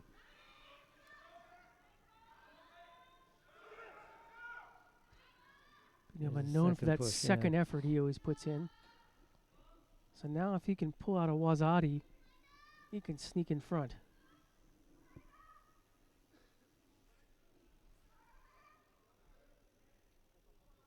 Got that arm wrapped up. Want to break that off if you can. Takajo, Ebinuma hasn't quite got the same execution as Takajo with that. No, that's not. He'll take a chance, but it's not. Doesn't seem to be his throw. He's the Uchi, the Seanage, the Uchimata. That's for the young boys, that one. And we pick up a second penalty here. Yeah. Just beginning to feel the pressure as Ebenuma steps up his efforts. Look at Ouchigari. And a Seoinage attempt there. Sutemi was an effort from Takajo, didn't really do a great deal, and it couldn't engage Ebenuma on the ground to burn up any time. That's what he really wanted to do there, is suck Ibinuma down at the Yeah. tatami. Especially as standing up, he's coming under some real throw pressure here. So he can burn one more penalty, and it will probably be a passivity penalty from Takajo. But it is something bigger from Ebenuma. Ibinuma wants to throw him. Yeah.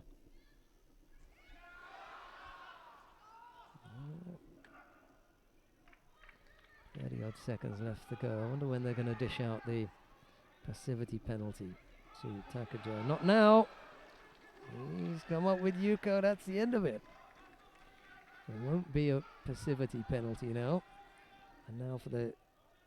This is what he's been looking for as the seconds tick away, just to look active on the ground and allow maybe 4 or 5 seconds to get burned here before Wongo Chao says this is not going anywhere. Well, it could still get turned. No, he does call matter with 3 seconds left to go. 4 seconds is the minimum time that I've ever seen anyone thrown in, so not going to happen, is it? Nope. Yeah. So there's a small cheering crowd right in front of there for Takajo. Takajo Tomofumi it is, who upsets the pundits by stealing this one. He doesn't steal it, he takes it well. He takes it well. He really took it to Ibinuma, didn't Three he? scores, and the first 2 were genuinely, good ones. I mean, the second one followed on from the first, same effort, and that's a good win for Takajo. I would say that'll raise an eyebrow, but that won't Yeah. change the decisions in the Nah. Japanese coach's Nah. mind. But a good performance, hey. And the reason for that is that he's done it against his teammate. Yeah. And it's Ebenuma's record abroad, that is going to stand him in good stead.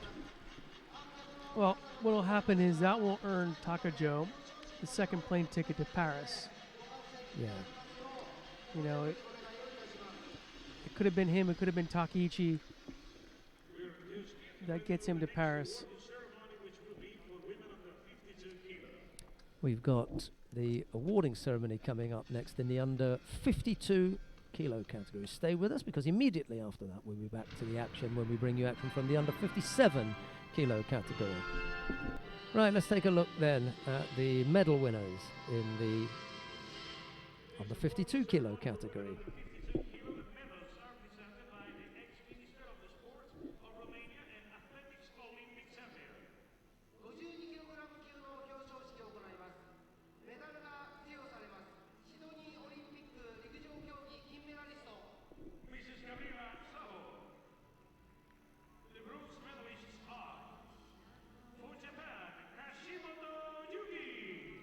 Bronze medals go to Hashimoto Yuki of Japan and Annabelle Urani of France.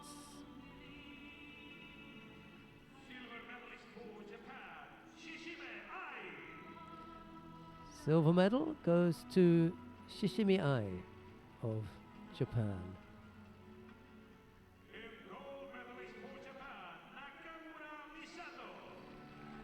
Well, the gold medal goes to Nakamura Misato of Japan. So 3 Japanese take to the podium. It was 4 last year.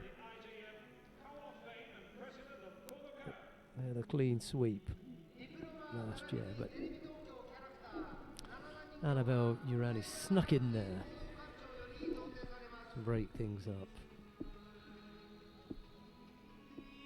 Been a terrific day for Japan so far. 4 gold medals. They're 4 for 4 at the moment. And they've got a finalist in the 57 kilo category. 4 gold, 3 silver, 3 bronze. It's just a terrific effort from the home team. Please all rise for the national anthem of Japan. And now, the national anthem of Japan.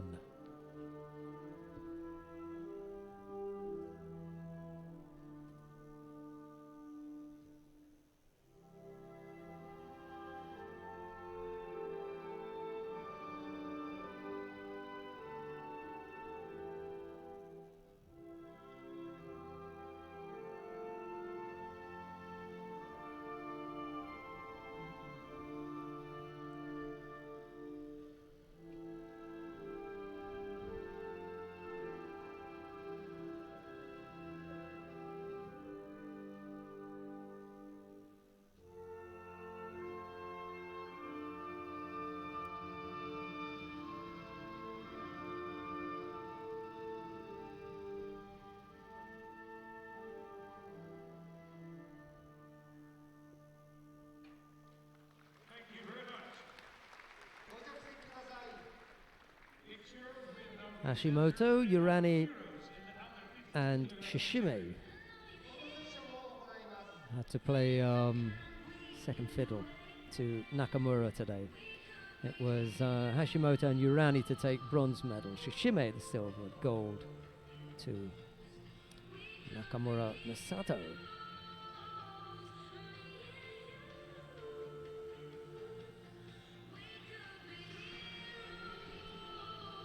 Right, we've got one more weight category to bring you. It's the under 57 kilo category. The first of the bronze medals features Miriam Roper of Germany. She's up against Karakash Hedvig of Hungary. It'll be Roper in the white judogi, Karakash in blue. And Karakash leads the series 5-4.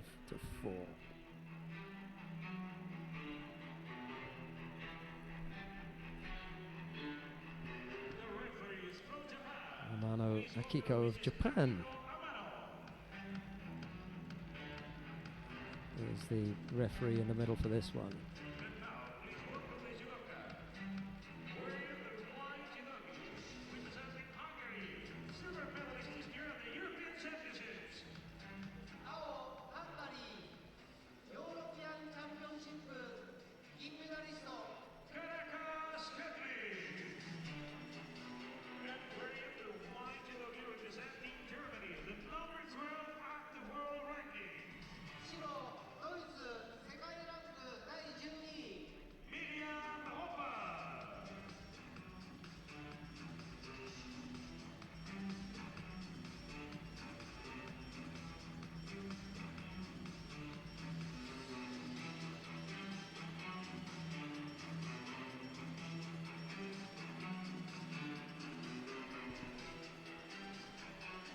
Well, here we go then. I'm just going to leave here happy. Roper or Karakash? I would say my money's on Roper, but Well, that's when I usually get in trouble. Just like that. I'm sorry, Miriam. I jinxed you. oh man.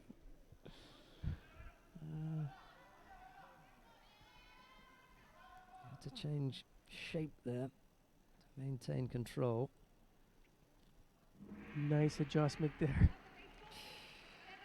Well, you know, you live by the gun, you know, you die by the gun. And, you know, Miriam can from time to time come onto the mat, and in the first few seconds, she just blasts you off the tatami. Unfortunately, on this occasion, Karakash was waiting for that blast. Stepped aside, rolled her over fairly easily.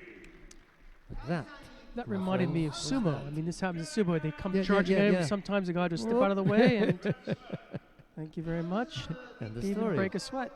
I mean, you know, could say that Karakash probably worked harder in a warm-up. There you go. One attack. Boop.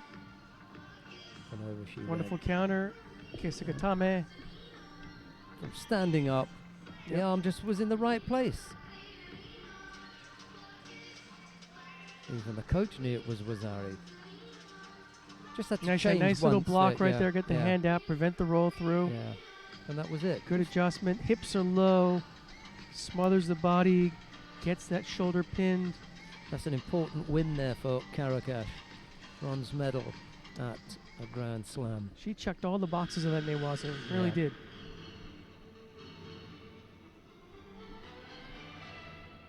It was over nice and quick, wasn't it? She knew you were thirsty. That's right. Okay, the second of the bronze medal matches now. Rafaela Silva of Brazil faces Dorje Suren Sumia of Mongolia. It's silver in the white judogi, Dorje Suren in blue. The referee in the middle for this one is Andreas Hempel of Germany. There's Dorje Suren.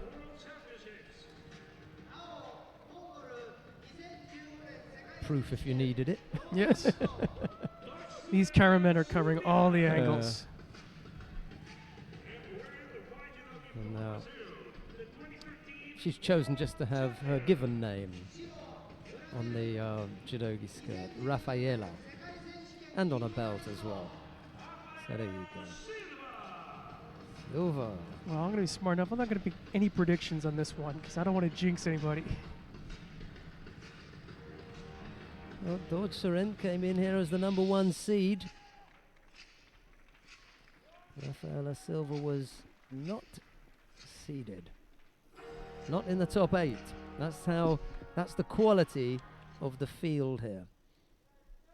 Not in the top 8. The number 1 seed was Dorje Suren Sumia. Capriorio was the number 2. Matsumoto was number 3. Malloy was number 4. The other top seeds in the top 8 were Miriam Roper, Sabrina Filzmörser, Karakash Hedvig, and Lien Chenling. Those were the top 8 seeds. My picks did not do so well. I was looking at Matsumoto, Udaka, Whoops. Ishikawa. Oh dear. Well, Roper and Silva came through, I Yeah. guess. They were in there. They had a bit of a go. You can't win them all day, you I'm just going to keep my trap shot on that one. know. Thank you. I'm glad we're not betting any beers today. I have a feeling that'll come around tomorrow. Yeah, I think we might take a few. It's the end of season, you know. Couple of I wagers. feel a little bit like school. Well, it had to be Sunday, although the flight is quite early back on Monday morning. I don't want to go back, you know, legless. That assumes that I'm going to have a good day on Sunday with the picks. We could just drink for the sake of it. Well, that's the idea tonight, I think. I don't know. I hate coming in the morning after a skinful. A little bit of a tap there to try and get something going, and then the effort on the arm. But Silva's the one who's been dishing out the work on the arm earlier on. She left Matsumoto a little bit sore. And I saw her sitting up there a little bit early on behind us. Not quite sure what the state of play is now with her arm. A little sore. Yeah. She was really wincing and holding her arm. I mean, Another good effort. Oh, she didn't stop. good job by the Mongolian there. Gets a Wazari in the board. Looks a little bit pained. Silva. Let's have a look. So where does it stop?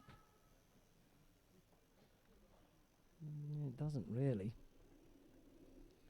The top half of the body kept pushing, and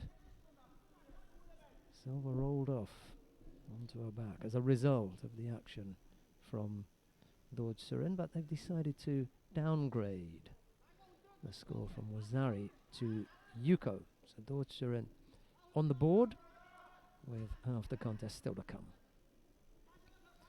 Single Shido against Silva. But it's the positive score of Yuko for Dordsuren that has everything in the balance at the moment. Little push out from Silva. It's Baljinyam who's in the coach's chair.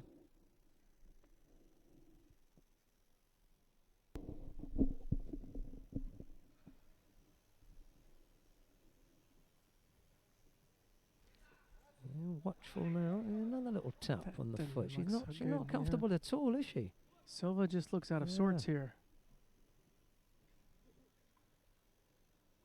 Decides to penalise Dordsuren for a little bit over excessive. Ashi was there. I thought it was hard, but I didn't think it was unfair. For you folks at home, that's a kick. Yeah. She has another little tap on the foot there. Silva's holding it together because it can be incredibly annoying if someone's whacking away at your feet like that. But I didn't see anything untoward. It's hard, you know. There's another little dig there, but I don't see those as being that hard. Maybe You can ask Rafael Yeah. Silva later and Well, show me. That's a really few- smarted, you know. yeah, a few bruises there. Yeah, I mean that last one and that one as well. You see, they're going nowhere.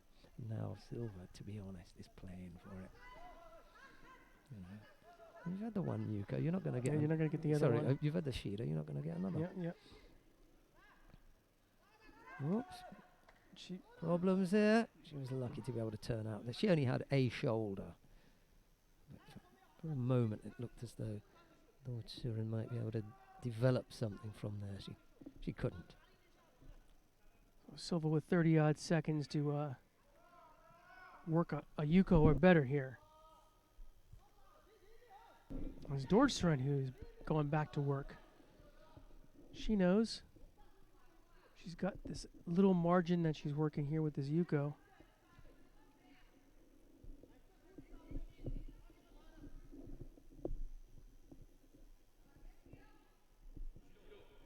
Oh, another Shido, but still a Yuko. 20 odd seconds. Really haven't That's seen a to good go. attack from Silva yet, No. have we? Nothing that made you draw breath and think, oh, that was close. And then she thinks of something rather desperate, which is the flying Jujigatami, but the flying is the only part that appears. We didn't see the Jujigatami part.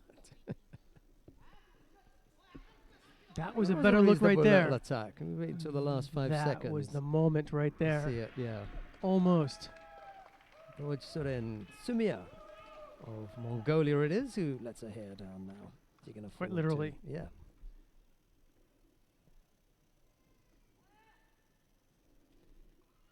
It's the Mongolian who takes the second of the bronze medals in the under 57 kilo category. Rafaela Silva may, at some stage in the future, need these points here at a Grand Slam 5th place. You can add up the points. That may make all the difference when it comes to qualification, except that she won't need any points. 'Cause That's she's right. from Brazil. The bid. She's got the So bid. it won't make any difference. you know. It's just a question of who it is that the Brazilians want to send. And are they going to send anybody else but Silva in this weight class? Well, no. The only person that they could have thought about was Ketlin Quadros, but she's now moved up to 63 in a bid to find another route to the games, because she'd already been to 2 for Brazil and she wants to go to a 3rd. Okay, there are the highlights from that contest, and as I say, with her hair let down, Dordsuren Sumia took that bronze medal. We come to the final now in the under 57 kilo category. Yoshida Tsukasa of Japan faces Helene Rossovot of France. It's Yoshida in the white judogi, Rossovot in blue.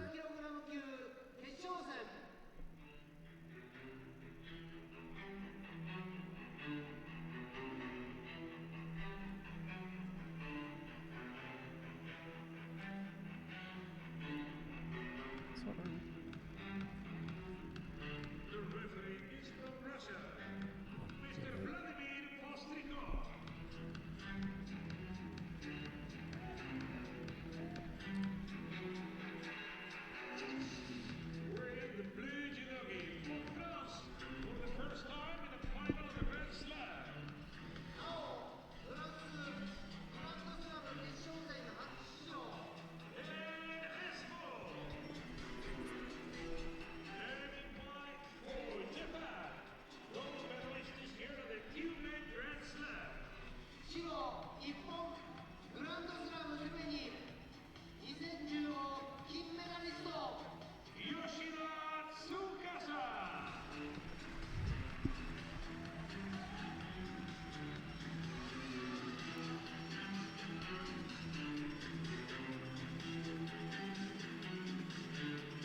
Right, we're underway with the final of the under 57 kilo category.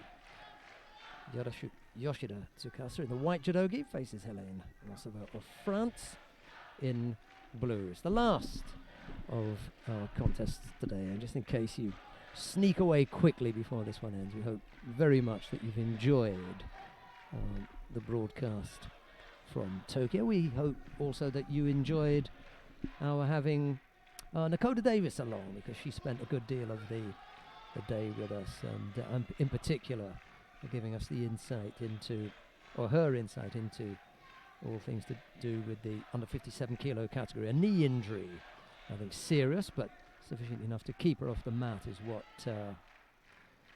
stopped us from enjoying watching her on the mat. We did, however, have the pleasure of her company a lot closer than sitting up here. It was nice to get to know her and her background and her talk about fighting some of these competitors and getting her insights on European judo and how she came up. And she's bright, articulate, easy to get along with. Absolutely. Fine And, conversation. And not entirely unpleasing on the eye. Not at all. Not at all. Meantime, Roosevelt has got a Shido here. I'm just, Moving on just swiftly. moving on swiftly. Get an email from the boyfriend in a minute. You watch. Saying you have good taste. Someone had to sit. Someone had to sit with her. There we go. There we Yeah. go. Oh, what an effort that was! That I was want- smoking you know, Uchimata right there. I wonder if they're going to call this. I wonder if they're going to Overthrow? well, no. I wonder if they're going to call this the super ippon. And that was where one element or other is missing from the throw, but its execution. The timing is was so brilliant. super, if you see what I mean. Now here we go. Yeah. We weren't even talking about what the opponent of the day is, but we just saw it at the end of the last there match. it was, yeah. No, Yoshida absolutely smacked it, didn't she? I was just going to say, and I said it before, that she was the most unlikely of the Yes. Japanese representatives under 57. Absolutely. And thank God You she nailed that saved me one. by nailing that before Yeah. that came out of my mouth.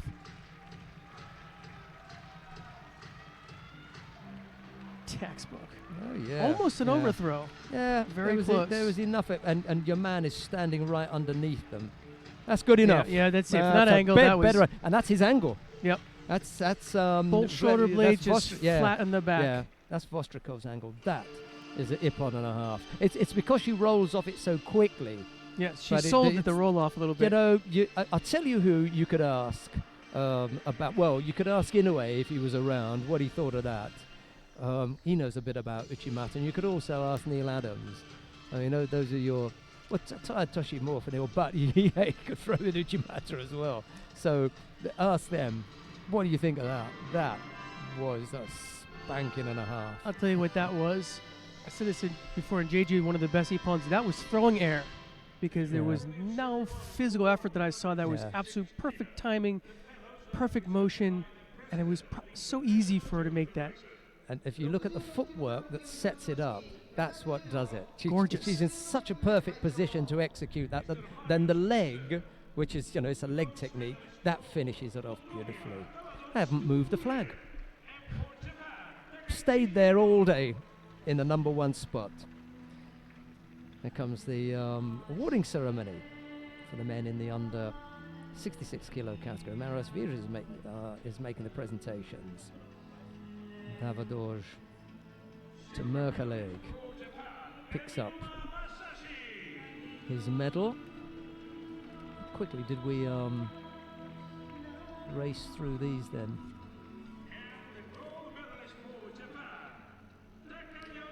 Takiichi Kengo was the other bronze medalist. The silver medal went to Ebinuma Masashi of Japan. Just checked myself when I said that. That was probably the biggest surprise of this Yes. final block. Yeah. And credit to Takajo. Takajo Tomofumi was the gold medalist. Takajo really took it to Ebinuma, didn't he? Sorted him out. All right, you might want to see on paper a greater spread of medals, but there are a couple of things that you've got to look at. One, we are in Tokyo, where there are 4 Japanese in each weight category. The Japanese have got depth in quality, in particular in the women's. They've got good depth in men. It's going to happen, you know. Difficult place to come and knock them off the top. Especially at these weight classes. It's going to be a different story tomorrow. Now the national anthem of Japan.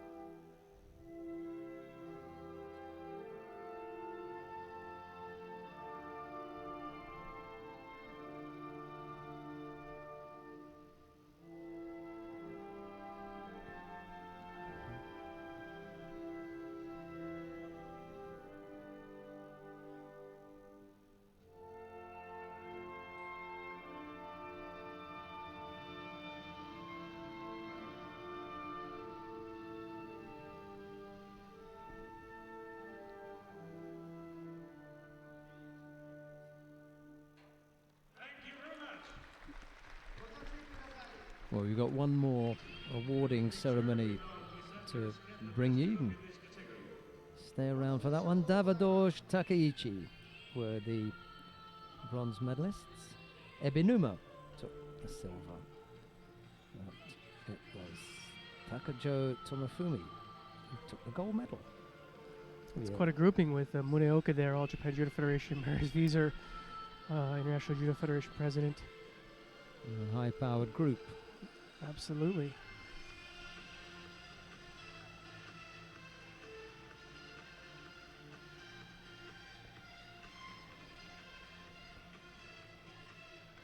We're going to have some highlights and then we'll be back with the last of the awarding ceremonies. Stay with us and we'll do that shortly.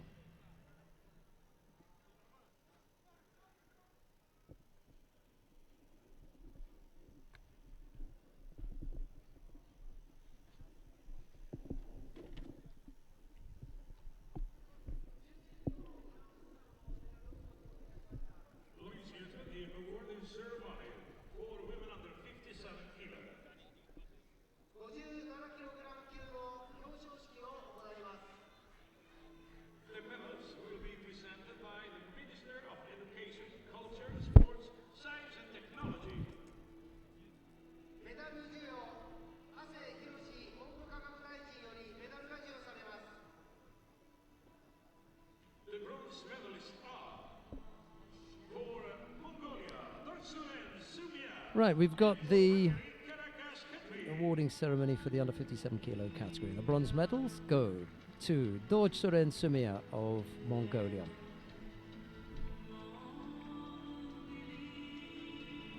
And to Karakash Hedvig of Hungary. Silver medalist for France is Hélène Escaut. Silver medal goes to Hélène Rossevaux of France. And the gold medalist for Japan, Yoshida Tsukasa. And the gold medal goes to Yoshida Tsukasa of Japan. And David is quite right. She was, of the 4 Japanese entrants, the one least likely to get there. I think I would have put her ahead of Ishikawa simply because Ishikawa hadn't had the same kind of lead up to this. Here's that fantastic Uchimata, though. This is Larissa Kish.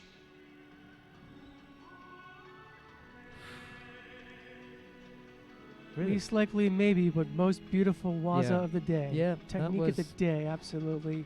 Yep, throw of the day, no doubt about it. Tokyo Trophy presented by the Senior Managing Director of TV Tokyo Corporation. Not exactly the waza of the day, but I said the most unlikely waza I think of the day was that Hadaka Jime that we saw today. Yeah, from That Kim Won-jin. That really, even Kim looked kind of surprised, like, I really pulled that off? Please all rise for the national anthem of Japan. Well, the flags are nicely split, but one thing that hasn't changed Here's the one at the top, and that's for Japan. Here's the national anthem again.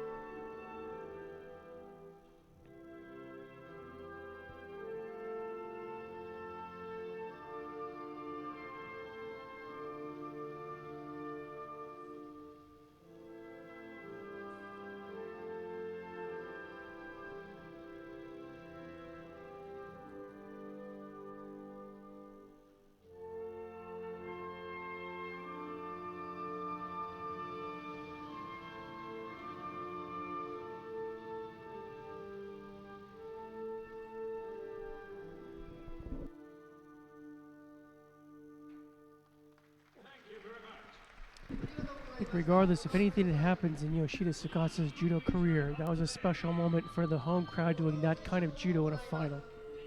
Yep. On home ground. Giving him a bit of a smacking there.